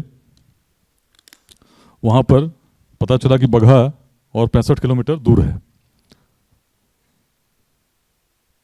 करीब 10 बजे सुबह बगहा के लिए चले और जब बगहा के लिए जा रहा था तो रास्ते में दोनों तरफ जिप्सी में बैठे थे, दोनों तरफ गन्ने का खेत, कुछ और दिखता ही नहीं था, हरा हरा गन्ना। बीच में रोड, जिस रोड को देखने पर चंद्रमा का स्मरण आता था, क्योंकि बचपन में साइंस की बुक में मून पे जिस प्रकार का सरफेस होता है, कुछ वैसा ही सरफेस उस समय बेतिया और बगहा के बीच के रोड का था। तो गाड़ी भी जैसे हिलती डुलती किसी प्रकार 4 घंटे में 65 किलोमीटर की दूरी तय करते हुए पहुंची। और जब पहुंचे तो देखे बहुत लोग प्रतीक्षा कर रहे हैं कि नए एसपी साहब आ गए हैं। उपद्रव की स्थिति थी। 4 किसानों की हत्या दियारे में हुई थी, अपराधियों ने की थी। पब्लिक में बड़ा आक्रोश था, लोगों ने पुलिस का विरोध किया था, पत्थरबाजी हुई, पुलिसकर्मी पीटे गए और पुलिस ने फायरिंग की, 2 लोग मारे गए। बड़ा असंतोष था, लोग बड़े व्याकुल थे, परिवर्तन चाहते थे, लेकिन कैसे होगा ये किसी के मन में कल्पना नहीं थी। जब बगहा पहुंचे तो शुरू में तो स्थितियों को नियंत्रित करने का मैंने प्रयास किया, लोगों से बात हुई, लोगों को समझाया गया कि शांत हो जाइए, हम लोग प्रयास करेंगे अपराधियों तक पहुंचें। करीब 7 दिन इसमें व्यतीत हुए। 7वें दिन ही 2 लोगों की किडनैपिंग की सूचना आई कि 2 लोग किडनैप हो गए हैं। और पटना में 1 वर्ष से जिस मनोस्थिति में था, तो किडनैपिंग सुनते ही लगभग कुर्सी से व्यक्ति उठ जाता था। तो बगहा में भी जब मैंने सुना किडनैपिंग का फ़ोन आया तो लगभग वैसी ही स्थिति में था कि अरे तो अगले 7 दिन गए। बड़े विचलित होकर मैंने उसमें पुलिस हेडक्वार्टर को फ़ोन किया, मैंने बताया कि किडनैपिंग हो गई है। लेकिन पहले पटना में जब सूचना दिया करता था तो प्रतिक्रिया कुछ और होती थी। बगहा में जब मैंने सूचित किया तो प्रतिक्रिया बिल्कुल अलग थी। उन्होंने कहा विकास अब तुम पटना में नहीं हो, बगहा चले गए हो और बगहा में आम बात है, किडनैपिंग होती रहती है, इसलिए ज़्यादा चिंतित होने की आवश्यकता नहीं है। पुलिस को भेज दीजिए, दियारे में घूम कर आ जाएगी, व्यक्ति अपने आप छूट कर आ जाता है। तब मेरे मन में सोचिए उस बालक के मन में जो बिहार को बदलना चाहता हो, अनेक चीज़ों को देख रहा हो, आईआईटी पहुंचा हो, आईआईटी के बाद बिहार पहुंचा हो और चाहता हो चीज़ें बदलें, उसको यदि कोई कहे कि चीज़ें चलती हैं और चलती रहेंगी तो मानेगा क्या? वो तो चाहेगा परिवर्तन हो और उस परिवर्तन में मेरा योगदान भी हो। तब बगहा को मैंने समझने का प्रयास किया, क्या है, क्यों ऐसा है कि लोग ऐसा कहते हैं कि भाई ये चलता रहता है। FIRs मैंने मंगाए, पढ़ने शुरू किए। पटना में था तो किडनैपिंग होती थी तो फ़ोन से रैंसम कॉल आता था, कोई व्यक्ति जाता कहीं पर, रैंसम बोलता कि भाई सूटकेस रख दो चले जाओ। इस प्रकार के भय में अपराधी भी थे, खुलकर रैंसम सामने नहीं लेते थे, फ़ोन आता था। लेकिन बगहा में फ़ोन नहीं आता था, व्यक्ति चिट्ठी लेकर आता था, बड़े शान से आता था और चिट्ठी में लिखा रहता था सबसे पहले इतने पैसे देने, दूसरी बात रहती थी इतना चावल देना है, कितने किलोग्राम, कितना बोरा, कितना आटा चाहिए, कितना अंग्रेजी चाहिए, कितने देसी पाउच चाहिए, कितने चांद मार्का की लुंगी चाहिए, कितने डोरा के बनियान चाहिए, और सबसे नीचे मुहर लगी रहती थी, उसके नीचे जय मां दुर्गे, बिहार सरकार, और उसके नीचे गैंग का नाम, और उसके नीचे नोट, इंस्टॉलमेंट में पेमेंट की भी सुविधा है। और ये व्यवस्था वर्षों से चली आ रही थी। पुलिस रिकॉर्ड्स में करीब किसी साल 50, किसी साल 70, किसी साल 170 किडनैपिंग की केसेस होती थी। पुलिस का रिस्पांस, बड़े बड़े अभियान चलते थे बड़ी तैयारी के साथ। नाम था operation black panther, operation white panther. अलग अलग अभियान चलते, पुलिस बड़े शान के साथ जाती, जंगलों में घूम कर आती, दियारे में घूमती, कभी कभी कुछ मिल भी जाता, अन्यथा बस बढ़िया प्रेस कॉन्फ्रेंस होता कि अभियान चला है। स्थिति यथावत थी, और स्थिति केवल उस समय की नहीं थी। अंग्रेजों को यदि पढ़ें तो उस समय के गैजेटियर में चंपारण के दियारे के बारे में लिखा गया यूनिवर्सिटी ऑफ क्राइम, अंग्रेजों ने लिख दिया। और लोगों से बात करते थे तो लोग कहते थे चंपारण से अपराध समाप्त नहीं होगा। तो क्यों नहीं होगा? अरे महर्षि वाल्मीकि की भूमि है। आपको याद है ना महर्षि वाल्मीकि क्या थे? तो इस मनोस्थिति में लगभग हर व्यक्ति मान चुका था कि अपराध नहीं मिटेगा। और मीडिया की बात करिए तो मीडिया तो हर चीज़ को ग्लैमराइज करती है। तो चंपारण के उस बगहा को बगहा नहीं लिखा जाता था, मिनी चंबल कहा जाता था। और इतना ही नहीं, मतलब चंबल को मात देने वाली बात, इस प्रकार के न्यूज़ आते थे कि ये हो गया। एक व्यक्ति, दो व्यक्ति की किडनैपिंग तो आपने सुनी होगी, लेकिन क्या किसी पूरे बस को रोक कर हर व्यक्ति की किडनैपिंग की बात सुने? बगहा में ऐसा होता था। बस जा रही है वाल्मीकि नगर, रोक लिया गया, हर व्यक्ति को पकड़ के गन्ने के खेत में ले गए, और जिसकी जितनी शक्ति है उसके हिसाब से उसके घर पे व्यक्ति चिट्ठी लेकर गया। गैंग में किसी में 50 लोग थे, किसी में 70 लोग थे जो काम किया करते थे। और गैंग में जो लोग थे उनको छुट्टी की भी सुविधा थी। छुट्टी, बेटे की शादी हो छुट्टी पे घर भी जाते थे। दिल्ली घूमना हो दिल्ली के लिए मिल जाती थी, फिर लौट के आ जाते थे। तो बड़ी व्यवस्थित तरीके से अपराध स्थापित था। और खेती होती थी गैंग लीडर्स के नाम पर। इनकी ज़मीन है, और जिनकी ज़मीन है उसकी तरफ को जाएगा ही नहीं। किसी व्यक्ति का ज़मीन यदि उसमें फंस गया तो वर्षों से आप भूल जाइए उस ज़मीन को। गैंग्स के बच्चे पंचायत चुनाव तो लड़ते ही थे, एक आध के तो विधानसभा चुनाव भी लड़ गए थे। तो इतने स्थापित रूप में उसको कोई दस्यु कहते, कोई जंगल पार्टी कहते।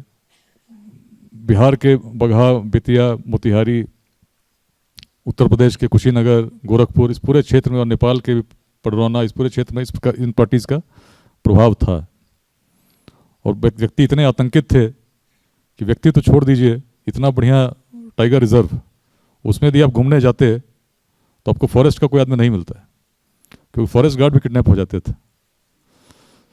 उस स्थिति में जब हम लोग पहुंचे तो मन बड़ा विचलित था, बदलें कैसे, चीज़ें कैसे बदलेंगे। पहले तो दियारे में एक कॉम्बिंग ऑपरेशन का प्रयास किया कि भाई जैसे कंघी करते हैं बालों में, कंघी हर जगह पहुंचती है, तो दियारे को छोड़ेंगे नहीं, पूरे दियारे में घूमेंगे। लेकिन जब दियारे में घूमने लगे तो पहले ही दिन समझ में आ गया कि दियारे में कॉम्बिंग नहीं हो सकती है। जब अरहर के खेत में चलना हो और जब चारों तरफ से कुछ चुभता है तो आप चल नहीं पाते, और जब 45 नदियाँ बीच में हो और आपको चलना हो तो संभव नहीं है।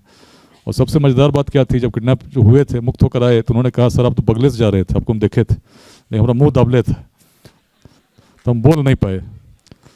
तो गन्ने के खेत में 6 फीट दूर भी कोई बैठा हो तो दिखेगा नहीं। और उसका लाभ यह था कि जो किडनैप होके आते थे, गन्ना ही खिलाना काफ़ी था। गन्ना खाते रहेगा तो महीनों भर रह सकते हैं। परिवर्तन कैसे हुआ है? सबसे पहले सोच बदली। यदि केवल पुलिस के अभियान चलते तो परिवर्तन नहीं होता है। हम लोगों ने देखा आर्थिक आधार क्या है। करीब 320 एकड़ गन्ने के खेत को हम लोगों ने चिन्हित किया, जो या तो सरकारी भूमि थी या डकैतों के द्वारा कब्जा की गई भूमि थी। उस पर हम लोगों ने कैंप लगाने का प्रयास किया, जिसमें पुलिस रहे और मजदूर गन्ना काटें, गन्ना चीनी मिल में जमा हो, राशि सरकार के खजाने में जाए। हम लोगों ने डिक्लेयर किया अनक्लेम्ड प्रॉपर्टी, जिसकी वो आके ले जाएं। अब जाहिर सी बात है, डकैत तो हमसे मांगने आएंगे नहीं। 320 एकड़ गन्ने को जब हमने कटवाया तो स्थानीय मजदूर तैयार नहीं थे। बेतिया जिला से मजदूर आए, वहाँ पर उनको उन्होंने रखा कैंप में, काटना शुरू किया और केवल 2 महीने में करीब 20 लाख रुपए से अधिक सरकार के खजाने में 2006-07 में जमा हुए, जो आमतौर पर गैंग्स के पास जाते। और उसके अलावा बहुत सारी गतिविधियां थी, जैसे गैंग्स के नाव चलते थे, इनका नाव है, ये उसका नाव है, उस पर ट्रैक्टर्स चलती थी, बैलगाड़ियाँ तिहारे से इधर पार होती थी, उनको हमने परिचालन हम लोगों ने बंद करा दिया। आर्थिक रूप से जब क्षति हुई तो गैंग्स विचलित हुए, कुछ अपराधी मुठभेड़ में मारे गए, लेकिन परिवर्तन इससे भी संभव नहीं था। कुछ समय तक चलता और चीज़ें फिर यथावत हो जाती। परिवर्तन कैसे हुआ? मन की बात, जो मन को छूती है। पुलिस में किसी अन्य स्टेट में नहीं है, कर्नाटक में भी नहीं है, लेकिन बिहार में एक पुलिस में एसोसिएशन होता है, उसमें लोग चुनते हैं 6 लोगों को, जो कोई मंत्री होता है, कोई अध्यक्ष होता है, और ये लोग पुलिस की वर्दी नहीं पहनते हैं, कुर्ता पजामा पहनते हैं, हर थाने में जाते हैं, बड़े प्रभावशाली माने जाते हैं, तभी तो वोट देकर जीतते हैं। तो उनको मैंने बुलाया, मैंने कहा तुम इतना प्रयोग करते हो, विभाग के लिए क्या करते हो?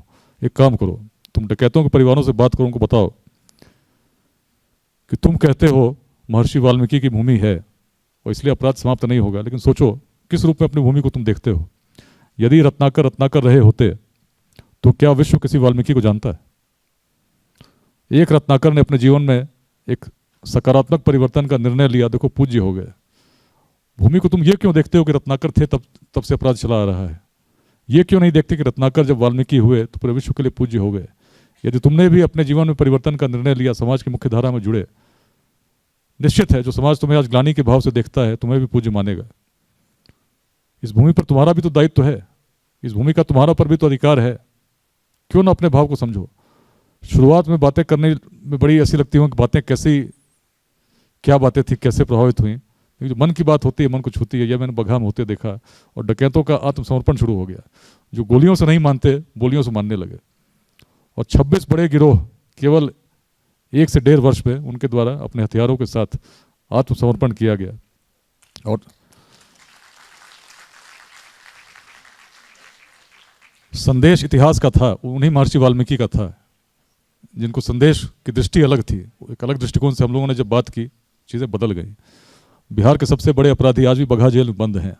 135 मुकदमे थे, बिहार में थे, उत्तर प्रदेश में थे, नेपाल में भी थे। उनके द्वारा जब आत्मसमर्पण कर दिया गया तब लगा कि अब चंपारण बदल चुका है। और संख्या जो 70, 100, 170 हुआ करती थी, वर्ष 2008 में संख्या 0 पर आ गई थी, 0। जिसको लोग असंभव मानते थे, संभव हुआ। और मिनी चंबल नाम का स्थान आज बिहार में नहीं है, किसी अखबार में मिनी चंबल आप नहीं पाएंगे। उसके बाद मेरी पोस्टिंग रोहतास हुई थी। मन में उसी प्रकार का संकल्प, परिवर्तन तो करना है।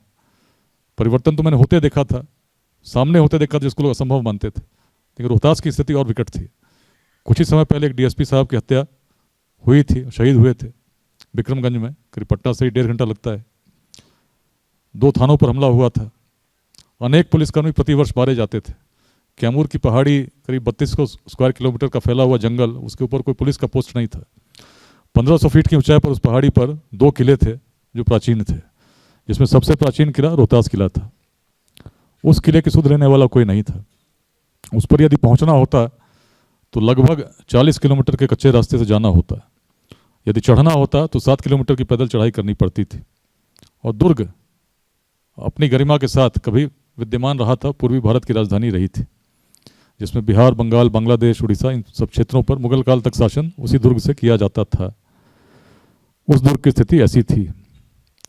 रोहतास जब पहुंचे तो प्रारंभ में पहाड़ को जानना चाहते थे। अब जाहिर सी बात है कि जब दूरियां 70 किलोमीटर तक कच्चे रास्तों की होंगी तो, और उसमें लैंडमाइंस लगे होंगे, तो अब कैसे जाएंगे? तो रात के अंधेरे में 3 बार गए। सुबह 5 बजे फर्स्ट लाइट में क्षेत्र को देखा, 6 बजते बजते दूसरे रास्ते से नीचे उतर आते थे।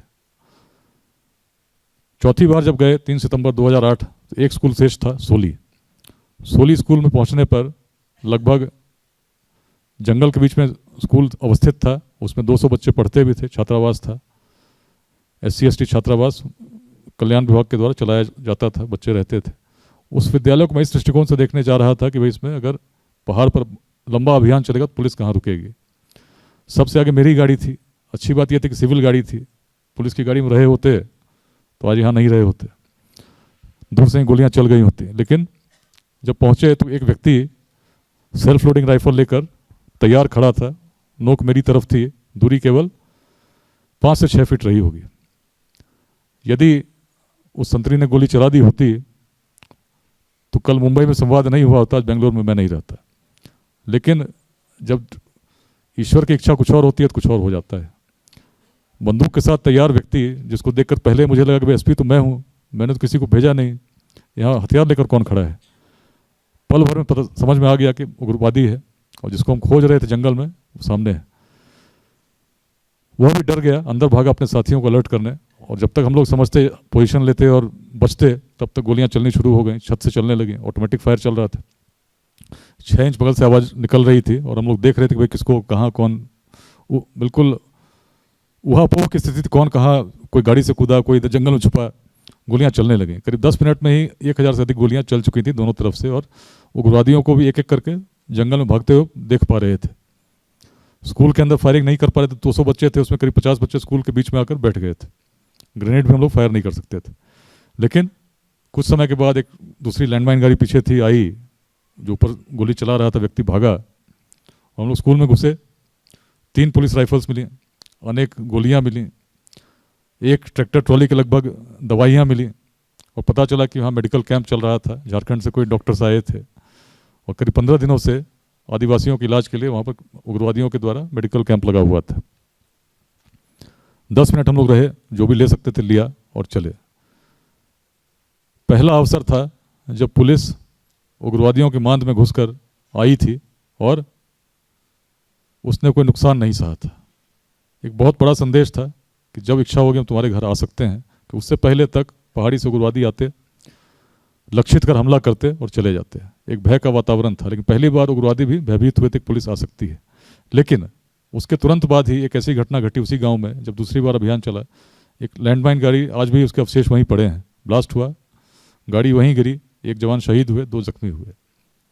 तब मन में संकल्प हुआ कि भाई ऐसे नहीं, तरीके से करेंगे, अब गाड़ियां से जाएंगे ही नहीं। जब युद्ध चल रहा है, स्ट्रेटजी के साथ चलना होगा, लंबा चलेगा, तो 4-4 रात तक पहाड़ पे ही रहेंगे, पूरी सामग्री लेकर चलेंगे। और करीब 300 लोगों के साथ ऑपरेशन विध्वंस हम लोगों ने अक्टूबर 2008 में शुरू किया था, जो बिहार का अभी तक का सबसे बड़ा अभियान है, चूँकि 301 पार्टी थी, 300 दूसरी पार्टी थी, 300 लोग नीचे एम्बुश में लगे थे, और 4 रातों तक पहली बार हम लोग पहाड़ पर रहे। एक गांव में गए तो उसमें बच्चे, शाम में जब कैंप में हम लोगों ने जनरेटर जलाया, बच्चे आए। बच्चे ऐसे थे जिन्होंने अक्टूबर 2008 में आज तक उस बल्ब को नहीं देखा था जिसको कभी थॉमस अल्वा एडिसन ने आविष्कार किया था। बल्ब देखने आए थे। बातचीत शुरू हुई, हम लोगों ने गांव वालों से बातचीत शुरू। अधिकांश लोग आदिवासी थे, उरांव थे, खरवार थे, चेरो थे। हर व्यक्ति के मन में अपने पूर्वजों के प्रति बड़े सम्मान का भाव था। कहते थे हमारे पूर्वज बड़े यशस्वी थे। 1500 फीट की ऊंचाई पर उस समय जब संसाधन नहीं थे, उनके द्वारा रोहतास किले जैसे कीर्तिमान को स्थापित किया गया था, जिसके बारे में मुगल लेखक फरिश्ता ने भी कहा कि दुर्ग अभेद्य है, इसको बल से नहीं केवल छल से ही जीता जा सकता। इतिहास प्रमाणित करता है। अफगान शासक शेरशाह सूरी ने भी जब दुर्ग पर विजय प्राप्त की और बाद में भारत के सम्राट बने, तो बल से नहीं कर पाए थे, छल से उन्होंने इस दुर्ग को जीता था। और उस दुर्ग पर खरवार कहते थे कि हम राजा हरिश्चंद्र के पुत्र रोहिताश्व के वंशज हैं, उरांव कहते थे हमारा उद्गम स्थल है। भावना जुड़ी हुई थी। दुर्ग की स्थिति मैंने आपको बताई। 15 अगस्त 26 जनवरी काले झंडे लहराते थे, कोई सुध लेने वाला नहीं था। पहाड़ी पर चुनाव भी नहीं हुए थे। 20 वर्षों से अधिक समय से किसी व्यक्ति ने मतदान नहीं किया था, चूंकि पोलिंग पार्टी जाती नहीं थी, कहती थी कि उग्रवादियों के द्वारा बहिष्कार किया जाता है। उस क्षेत्र में रोहतास से कितने लोग हैं यहाँ, रोहतास कैमूर से देखिए सामने 2 लोग हैं, 3। उसमें परिवर्तन कैसे हुआ है? 16 की घटना मैंने बताई। ऑपरेशन विध्वंस कई चरणों में चला, लेकिन मन स्पष्ट हो गया कि परिवर्तन ऐसे नहीं होगा। जंगल में हम घूमते रहेंगे, उग्रवादी रहेंगे, लेकिन सामने से मुठभेड़ नहीं होगी, व्यर्थ हो जाएगा।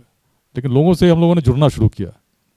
सोन महोत्सव नाम से हम लोगों ने एक अभियान चलाया, जिसमें जिले के अच्छे लोगों, प्रबुद्ध लोगों को हम लोगों ने आमंत्रित किया, चिकित्सकों को आमंत्रित किया, समाज सेवियों को आमंत्रित किया कि अब चलें, उन उपेक्षित क्षेत्रों में पुलिस के साथ चलें और उन लोगों से हम जुड़ते हैं जो लोग मुख्य धारा से कट चुके हैं, उनके लिए हम लोगों ने शिविर लगाए, जिसमें जाड़े के महीने में कंबल बांटे, डॉक्टर्स ने मेडिकल कैंप लगाया, बच्चों के लिए हमने स्पोर्ट्स किट दिए।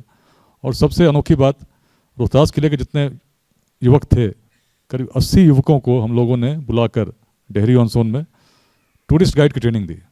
उस समय यदि कोई कहता कि रोहतास किले पर टूरिज्म हो सकता है तो लोग मजाक बनाते, लेकिन पुलिस ने कहना शुरू किया कि रोहतास टूरिस्ट साइट है। एनए अकबरी में लिखा गया कि 200 झरने हैं, अत्यंत दर्शनीय है, तो आज क्यों नहीं है? आप घूम कर देखो, किसने रोहतास देखा है? सोशल मीडिया पर हम लोगों ने फोटोज शेयर की। उस समय तक रोहतास फोर्ट की फोटोज सोशल मीडिया पर नहीं थी। उस रोहतास फोर्ट की थी जो झेलम के किनारे है, जिसको शेरशाह सूरी ने तब बनवाया था जब भारत सम्राट बनने पर उनके मन में प्रेरणा जगी कि रोहतास से ही मेरा प्रारंभ हुआ है, तो क्यों ना एक रोहतास दुर्ग वैसा ही झेलम के किनारे बनाया जाए। And that is a world heritage site. जो मूल दुर्ग था, जो सबसे शक्तिशाली दुर्ग था, उसकी स्थिति ऐसी थी कि पर्यटक तो छोड़ दीजिए, जिले के लोग भी जाने में डरते थे, किसी भी समय जाने में उसकी ओर डरते थे। लेकिन लोगों के मन में गर्व था कि हमारे पूर्वजों ने उसको निर्मित किया है। लोगों से जुड़कर हम लोगों ने कहा, जब पूर्वज तुम्हारे ऐसे थे, इतनी ऊर्जा उनमें थी, तुम में क्या कमी है? उनकी सोच बदलने के लिए पूरे जिले में बड़े बड़े होर्डिंग्स हम लोगों ने जीटी रोड पर, सासाराम स्टेशन पर, डेहरी स्टेशन लगवाए, जिसमें पुलिस आमंत्रित कर रही थी रोहतास किले पर पर्यटन के लिए। और हमने कहा कि भाई इसको पर्यटक स्थल के रूप में विकसित कर सकते हैं, इस सोच को बदलो। उग्रवादियों का हम लोगों ने विरोध नहीं किया। हमने यही कही, अपनी ऊर्जा तुम सही दिशा में लगाओगे, परिवर्तन संभव है, अपने जीवन काल में संभव है। तुमको लगता होगा कभी डकैतों का कब्जा था, जो उग्रवादियों का कब्जा है, चीज़ें नहीं बदलेंगी, लेकिन पुलिस का साथ दो, एक माध्यम बन के हम आ रहे हैं, चीज़ें बदलेंगी। और जो असंभव सा प्रतीत होता था, जब लोग जुड़ने लगे, इस प्रकार की कल्पना हम लोगों ने उनके मन में डाली। पहली बार 26 जनवरी 2009 को रोहतास किले पर तिरंगा लहराया गया।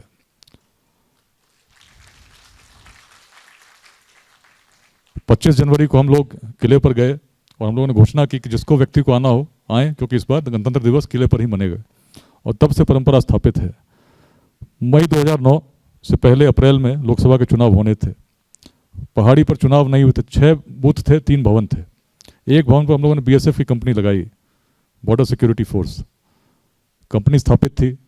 16 अप्रैल को चुनाव होने थे, लेकिन 14 की रात को कंपनी पर हमला हो गया, रॉकेट लॉन्चर से हमला हुआ, एक जवान जख्मी हुए, गोलियां रात भर चलती रहीं। अगले दिन 15 तारीख को कंपनी को हटाना पड़ा, चूंकि गोलियां लगभग खत्म हो गई थी। भारत पाकिस्तान युद्ध के अलावा बीएसएफ की किसी कंपनी पर आक्रमण की यह पहली घटना थी।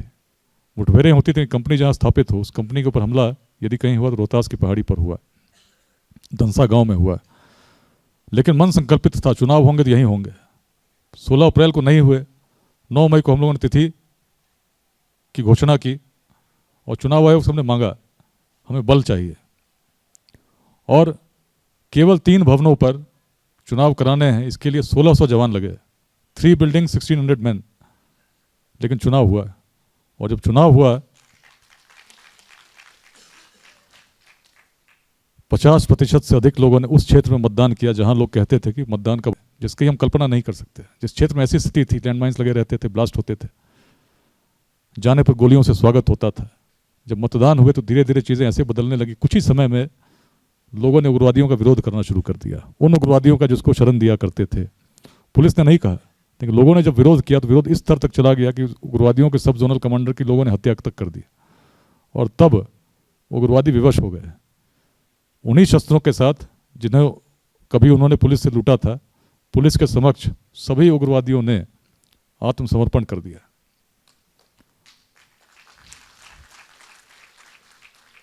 और रोहतास बदल गया। हम लोगों ने बात कही थी, उस समय सरकार को प्रस्ताव भेजा था कि रोहतास में रोपवे बनना चाहिए। रोपवे की स्वीकृति अब जाके मिली है, लेकिन लोगों ने मिलकर श्रमदान करके उस रोड को ठीक कर दिया, जिसका उपयोग कभी मुगल काल में, उससे पहले प्राचीन काल में किया जाता था। और आज वाहनों से आप रोहतास किले तक जा सकते हैं। जिस स्थान पर दिन में जाने में भी लोग डरते थे, आज रात के किसी भी समय आप जाकर कैंप लगा सकते हैं, ट्रैकिंग कर सकते हैं। रेस्टोरेंट्स भी वहाँ खुल गए हैं जहाँ कोई झांकने नहीं जाता था। परिवर्तन। और पिछले वर्ष इसी दिसंबर महीने में जब मैं गया था, और लोग जी भी साथ थे, रोहतास जब गए तो करीब जहाँ रोहतास में घुसते हैं वहाँ से 100 किलोमीटर दूर रोहतास किला है, लंबी दूरी है। पूरी रास्ते में लोग मालाओं के साथ, पुष्पगुच्छों के साथ स्वागत के लिए तत्पर थे, तैयार थे। और देहरी से रोहतास के रास्ते में तो लगभग हर किलोमीटर पर लोग आत्मीय भाव के साथ स्वागत कर रहे थे। कोई ढोल बजा रहा था, कोई सिंघा बजा रहा था, पारंपरिक यंत्र, वाद्य यंत्र। और जो रोहतास के लिए पहुँचे अगले दिन सुबह, तो करीब 500 मीटर तक आदिवासी लड़कियां नृत्य कर रही थी, आदिवासी लड़के ढोल बजा रहे थे, क्योंकि उन्होंने अपने जीवन में इस परिवर्तन की कल्पना नहीं की थी। क्षेत्र में परिवर्तन सबके समक्ष स्पष्ट था, जिस परिवर्तन के विषय में यदि 10 वर्ष पूर्व कोई सोचता तो उसे असंभव प्रतीत होता। लेकिन परिवर्तन संभव इसलिए हुआ क्योंकि लोग अपनी विरासत के संदेश को समझ सके, जुड़े, मन से जुड़े। और जो बात सामान्य रूप से सामान्य पुलिस के अभियान से नहीं हो सकती थी, संभव हुई। लेट्स इंस्पायर बिहार क्या संदेश है? अपने व्यक्तिगत जीवन में 2 उदाहरण मैंने दिए पुलिसिंग में, कैसे जो असंभव था उसको मैंने संभव होते देखा है।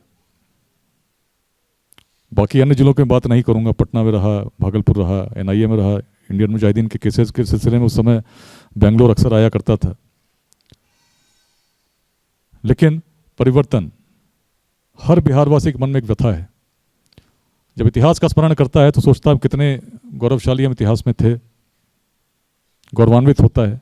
वर्तमान को जब देखता है तो बड़ा विचलित होता है, चिंतित होता है। जब देखता है कि भाई शिक्षा के लिए, कोचिंग तक के लिए बाहर जाना पड़ता है, रोजगार के लिए भी बाहर जाना पड़ता है। और जब भविष्य को ओर देखता है तो वर्तमान को देख और विचलित हो जाता है कि यदि वर्तमान ऐसा है तो भविष्य कैसा होगा। और लगभग इसी भावना के साथ जब पूरे बिहार के लोग, युवा, एक सभागार में उपस्थित थे राष्ट्रीय युवा दिवस पर 2021 में, तो मैंने प्रश्न किया था कि जब बिहार के अतीत का स्मरण करते हो तो क्या लगता है? तो हर व्यक्ति बड़े गर्व के साथ उसने कहा ज्ञान की भूमि थी, नालंदा थी, विक्रमशिला थी, आचार्य आर्यभट्ट थे, अलग अलग नाम गर्व के साथ। वर्तमान की बात हुई तो वर्तमान की स्थिति तो बड़ी विकट है, हम सबसे पीछे हैं। क्यों पीछे हैं? अनेक कारण। जातिवाद से हम ग्रसित हैं, आर्थिक पिछड़ापन है, अनेक प्रकार के संघर्षों में उलझे हैं। भविष्य कैसा होगा? भविष्य की बात हुई तो जब वर्तमान की स्थिति ऐसी, भविष्य कैसा होगा? तब मैंने पूछा इस सभागार में कितने लोग हैं जो जिनके मन में विश्वास है कि बिहार का भविष्य उज्जवल होगा। 600 लोग थे। कोविड का समय था, मास्क पहन के बैठे थे। लेकिन 600 लोगों में केवल 3 हाथ उठे जिनके मन में विश्वास था कि बिहार का भविष्य निश्चित उज्जवल होगा। तो मैंने पूछा जब इतने लोगों के मन में विश्वास नहीं है, तुम्हारे मन में क्या बात है, तुम कैसे कहते हो कि बिहार का भविष्य उज्जवल होगा? और तीनों का उत्तर वही था, जिसका इतिहास ऐसा रहा हो, आधार तो बड़ा स्पष्ट है, गुण तो वही होंगे, उन्हीं पूर्वजों के तो वंशज हैं, कहीं ना कहीं DNA में गुण तो वही होंगे। जो उस समय ऐसा कर सकते थे तो आज क्यों नहीं? चिंतन करना होगा। और जब चिंतन हम करेंगे निश्चित मार्ग भी प्रशस्त हो जाएगा, मार्ग जान जाएंगे कौन सा मार्ग पर चलना है, और मार्ग उज्जवल भविष्य की ओर ही ले जाएगा। तब ही मैंने कहा इसी भावना को जागृत रखना है। निराशा हो सकती है, 600 लोगों के मन में हो सकती है, तो 3 व्यक्ति जो निराश नहीं है, ऐसे लोगों को जोड़कर एक संगठन का निर्माण करना होगा जो मिलकर दूसरों को प्रेरित करो, बताए कि परिवर्तन करने दूसरा कोई नहीं आएगा। यदि तुम्हें कोई कहता हो कि मैं आऊँगा, इतनी नौकरियाँ दे दूंगा, इतने प्रकार से परिवर्तन कर दूंगा, तो भ्रमित कर रहा है। परिवर्तन यदि संभव होगा तभी होगा जब हर व्यक्ति जुड़ेगा। यदि अखंड भारत के साम्राज्य का निर्माण हो तो उसमें बिहार के हर सैनिक की भूमिका थी जो अफगानिस्तान तक जाकर युद्ध करने के लिए तत्पर था। किसी एक व्यक्ति के चाहने से नहीं हुआ, और जिस व्यक्ति ने उसका नेतृत्व किया उस व्यक्ति के मन में स्वार्थ नहीं था। पूरी विजय प्राप्त करने के पश्चात भी उस मगध के पाटलिपुत्र के सभागार राजमहल के आगे एक कुटिया में ही रहे, ऐसा इतिहास वर्णित करता है। बड़े परिवर्तन तभी होते हैं जब व्यक्ति उसके साथ जुड़े और मन में स्वार्थ न हो। यदि स्वार्थ होगा, जब हम लोगों ने इस अभियान की शुरुआत की, लोग जुड़ने लगे तो लोगों ने पूछा भाई इसमें मेरा क्या लाभ होगा? तो जितने समन्वयक थे उनसे मैंने कहा यदि कोई पूछता है तो बता दो। यदि आप सोचते हैं कि जुड़ेंगे और मेरा क्या लाभ होगा, तो निश्चित इसमें आपका कोई लाभ नहीं होगा। ऐसे व्यक्तियों की हम तलाश नहीं कर रहे हैं। यदि परिवर्तन करना तो केवल ऐसे व्यक्ति कर सकते हैं जिनके मन में स्वार्थ नहीं होगा, जो देखेंगे हम क्या दे सकते हैं। और ऐसे व्यक्ति जब जुड़ गए निश्चित अपने जीवन काल में बदलेंगे। प्रारंभ कुछ ही लोग करेंगे। शुरू में जब आप किसी कार्य को प्रारंभ करते हैं तो लोग उपहास उड़ाएंगे, लोग अलग अलग प्रकार की टिप्पणियां करेंगे, भाई बिहार को आगे ले चलना चले हैं, बिहार में तो संभव नहीं है, कहते हैं भाई जातिवाद है तो जातिवाद से हम परे उठेंगे। सुनने में प्रारंभ में आपको भी अजीब लगेगा, लेकिन स्मरण रखना विवेकानंद ने क्या कहा था। जब किसी कार्य को आप प्रारंभ करते हो तो प्रारंभ में लोग उसका उपहास करते हैं, उसको इग्नोर करते हैं। लेकिन जब आप करते रहते हो तो कुछ समय के बाद जब देखते हैं आपकी शक्ति बढ़ रही है तो उसका विरोध करते हैं, लेकिन तब भी आप करते रहते हो तो कुछ समय के बाद स्वीकार कर उसको अंगीकार कर लेते हैं। तो लेट्स इंस्पायर बिहार अभियान को जब मैं देखता हूँ, इसका प्रारंभ हमने उसी रूप में किया है, उस ऐसे यज्ञ के रूप में किया है जो प्रारंभ हो चुका है।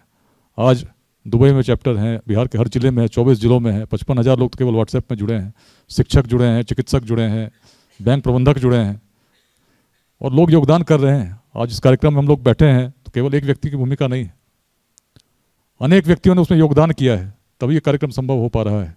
कल मुंबई में कार्यक्रम हुआ, वहाँ भी हर व्यक्ति ने योगदान किया था, तभी संभव हो पाया। उसी प्रकार दिल्ली में कार्यक्रम हुआ, हर जिले में जो कार्यक्रम हुआ, कार्यक्रम करना बहुत बड़ी बात नहीं है, लेकिन मन के जो भाव हैं, मन को मन से जोड़ते हैं, बताते हैं कि भविष्य के प्रति हर व्यक्ति के मन में एक स्वप्न है, सपने देखने चाहिए।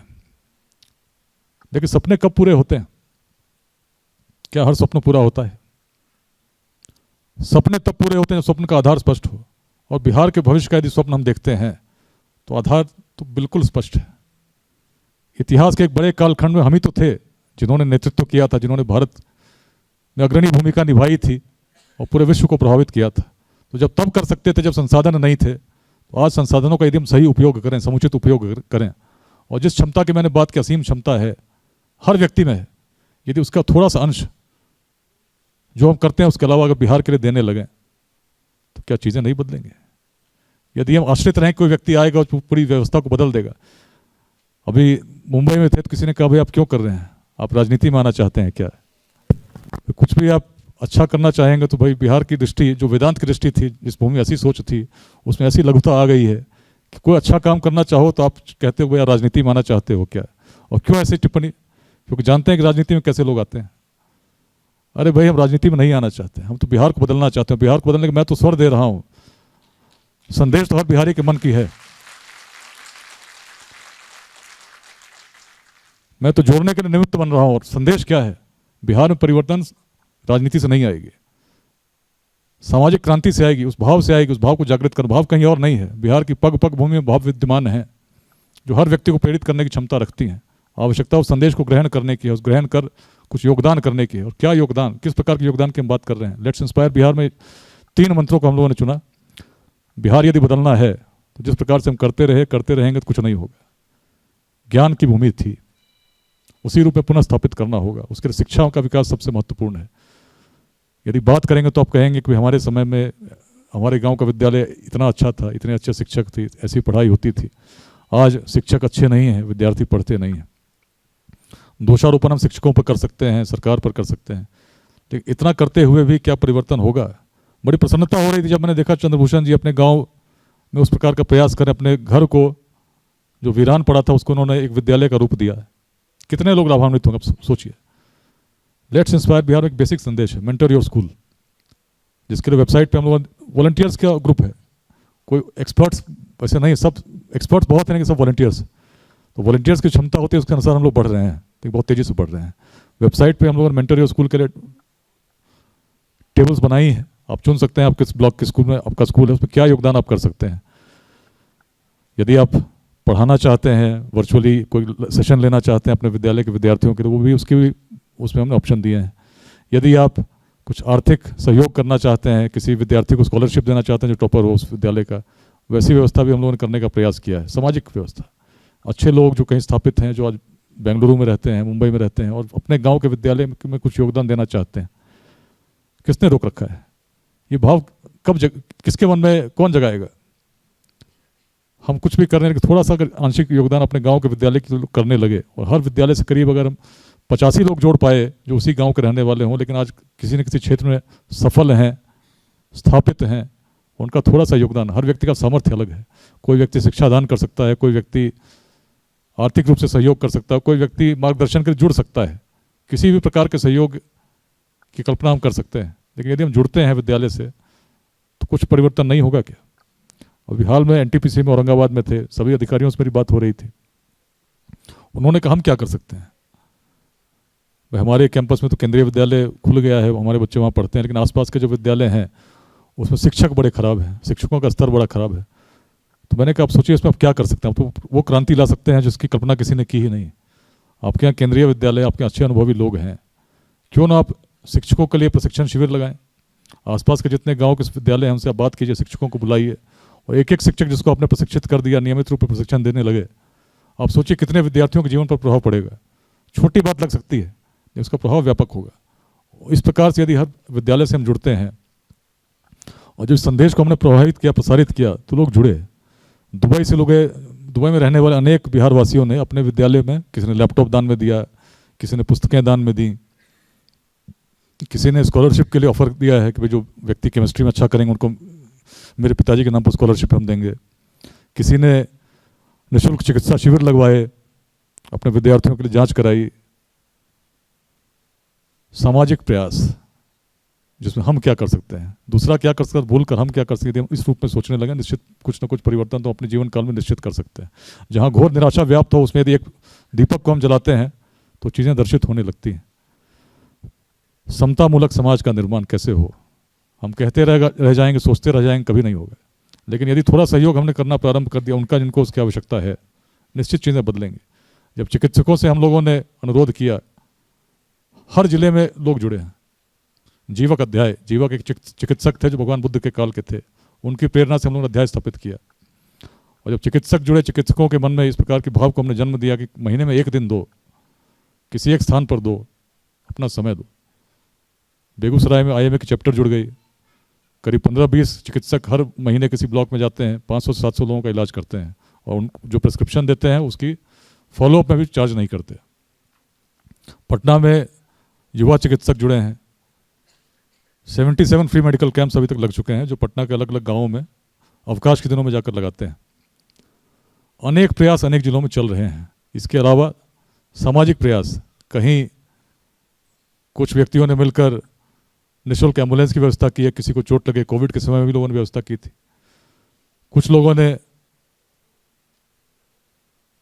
गरीबों के लिए मुफ्त भोजन की व्यवस्था की, कुछ लोगों ने 5 रुपए में भोजन की व्यवस्था की। अलग अलग जिलों में अलग अलग प्रयास कर रहे हैं। प्रयास भाव एक ही है कि बिहार को आगे ले चलना है, हर व्यक्ति को जोड़ना होगा। और पटना की महिलाएं, करीब 1000 महिलाएं पटना में लेट्स इंस्पायर बिहार से जुड़ी हुई हैं। इन महिलाओं के मन का संकल्प देखिए, अप्रैल महीने में जब मुझसे मिलने आई तो उन्होंने कहा कि हम एक पाठशाला का प्रारंभ करना चाहते हैं जिसमें हम जो बच्चे स्लम्स में रहते हैं उनको हम पढ़ाएं।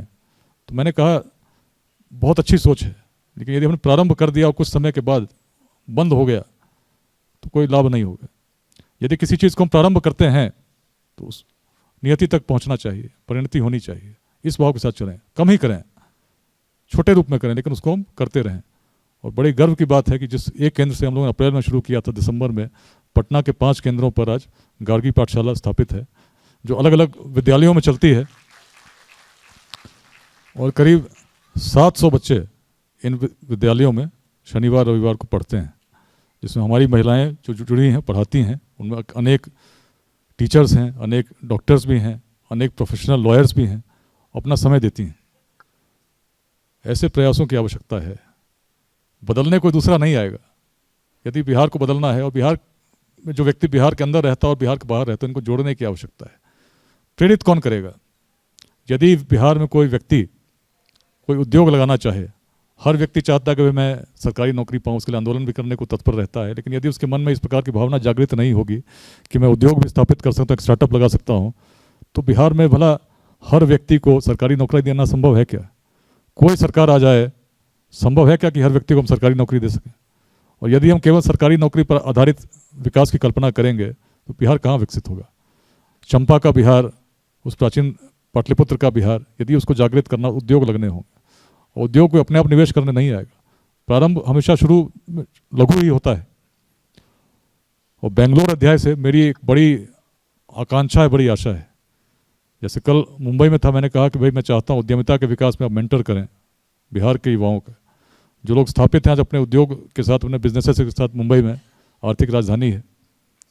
आप लोग जो अनेक प्रकार की योजनाओं का लोगों ने साझा किए, बेंगलोर से मेरी एक बड़ी आकांक्षा, एक आशा, मेरा भी जुड़ाव रहा है। आईटी की बड़ी संभावना है। और आईटी में अभी लॉकडाउन लगा तो बहुत लोग जो बेंगलुरु में जॉब करते थे आज बिहार के अलग अलग नगरों में रहकर वर्क फ्रॉम होम कर रहे थे। लेकिन बिहार में जो यूथ हमारी अभी तैयार हो रही है, उसको यदि हम मेंटरशिप दे सकें कि आईटी में एक तो काम करने की हुई, जॉब लेने की हुई, सॉफ्ट स्किल्स की बात हुई, आईटी स्किल्स की बात हुई, लेकिन यदि स्टार्टअप लगाना चाहते हैं, जो लोग हमारे बेंगलोर में कुछ सफल स्टार्टअप्स लगा चुके हैं, यदि हम मेंटर करें तो आईटी पार्क तो भागलपुर में भी बन सकता है, आईटी पार्क तो गया में भी आ सकता है।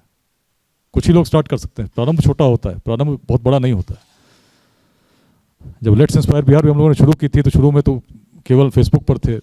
जुलाई 2021 में हम लोगों ने व्हाट्सएप ग्रुप्स बनाने शुरू किए। शुरू में 1500 लोग थे, देखिए आज संख्या 55,000 के पार है। प्रतिदिन लोग जुड़ते जा रहे हैं। बेंगलुरु अध्याय में मैं कल गिन रहा था, करीब 800 से अधिक लोग 2 चैप्टर्स में जुड़े हुए हैं।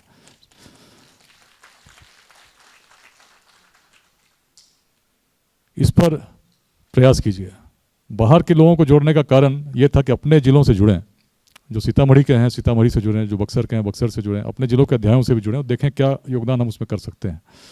बिंदु 3 है शिक्षा, समता, उद्यमिता। उद्यमिता की भावना सबसे महत्वपूर्ण है, क्योंकि हम चाहते हैं बिहार में उस उद्यमिता की भावना विद्यालय में, महाविद्यालय में, पंचायत में, ब्लॉक में, हर स्तर पर विकसित हो।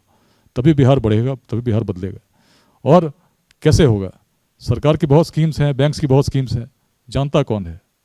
अनेक लोग हैं जो सफल रहे हैं, लेकिन सफलता के टिप्स कौन देगा? लेट्स इंस्पायर बिहार में इस प्रकार के सम्मेलन कराने का हम लोगों ने प्रयास किया। आज 25 दिसंबर 2022 है। पिछले 25 दिसंबर 2021 को मैं एनडीएमसी सभागार में था दिल्ली में, और उस समय भी पूरे बिहारवासी जो दिल्ली में रहते हैं उनको संबोधित कर रहा था। इस वर्ष प्रवीण पांडे जी आए थे मिलने, करीब मई महीने की बात है। उन्होंने कहा कि बेंगलोर में हम कार्यक्रम कराना चाहते हैं। मैंने तिथि निर्धारित कर दी। मैंने कहा 25 दिसंबर को हम इस बार जो बिहार का समिट होगा बेंगलुरु में होगा। जो संदेश पिछले वर्ष हम लोगों ने दिल्ली में दिया था, और इस बार फिर आलोक जी का कहना हो दिल्ली में भी कार्यक्रम होना चाहिए, तो दिल्ली में भी हम लोग मिले और बड़ा अच्छा लगा। जो लोग जुड़े हैं, मन से जुड़े हैं, भाव से जुड़े हैं। जिस संदेश को सबसे पहले मैंने बताया था, उस संदेश को मुझसे बेहतर तरीके से कहने वाले अनेक लोग प्रकट हो गए हैं, और मैं तो यही चाहता हूँ। मैं चाहता हूँ कि लोग उसी रूप में, इसी संदेश के साथ मुझे नहीं घूमना पड़े। बेंगलुरु से लोग आएँ, बिहार के जमुई में जाकर युवाओं को संबोधित करें, और ऐसा साकार हो रहा है। अभी रोहतास में स्टार्टअप समिट आयोजित हुई थी पिछले महीने, बल्कि इसी महीने 3-4 दिसंबर को। मुंबई से फिल्म मेकर भी आए थे, ओमान से राकेश झा जी भी आए थे, ओमान से चलकर आए थे रोहतास के कार्यक्रम में। सोचिए, नासिक से चलकर विंग कमांडर यूके त्रिपाठी आए थे। अनेक लोग जुड़े हैं, अनेक लोग जिनमें संभावनाएं हैं, जिनमें स्वप्न हैं और जो देना चाहते हैं। और रोहतास के जमुहार में नारायण मेडिकल कॉलेज में, नारायण यूनिवर्सिटी में कार्यक्रम हुआ। 700 से अधिक लोग सम्मिलित हुए। स्टार्टअप्स मेंटर करने के लिए लोग आए थे।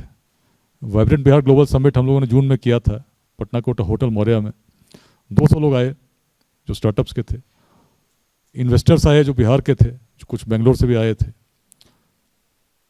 कुछ दुबई से भी आए थे, यूएस से आए थे। 2 स्टार्टअप्स में लोगों ने इन्वेस्ट भी किया। हम एक नेटवर्क बनाना चाहते हैं जिसमें लोग जुड़ सकें, एक दूसरे का सहयोग कर सकें। और क्यों करना चाहते हैं? क्योंकि समाज को नुकसान दुर्जनों के दुष्कृत्यों से उतना नहीं होता जितना सज्जनों की निष्क्रियता से होता है।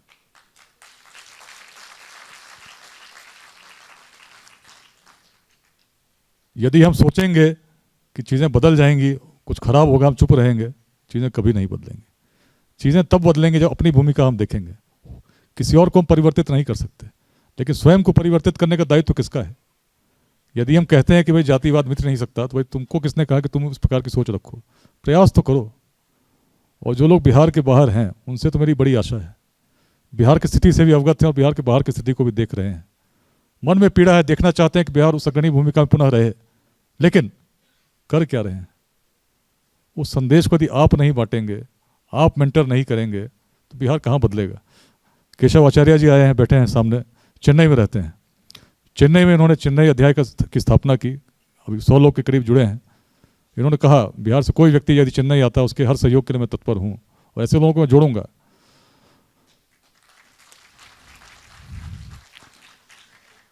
और बेंगलुरु में इतने बिहार के लोग हैं और सब सक्षम लोग हैं, सामर्थ्यवान लोग हैं। विद्यार्थी भी पढ़ने आते हैं, और साथ में ऐसे लोग भी हैं जो स्थापित उद्योगपति भी हैं, आईटी स्टार्टअप्स के हेड भी हैं, जिन सफल कंपनियां चला रहे हैं, कंपनियों में सफल पदों पर हैं, कई वरीय पदों पर हैं, जो कुछ मार्गदर्शन तो दे ही सकते हैं। समय तय कर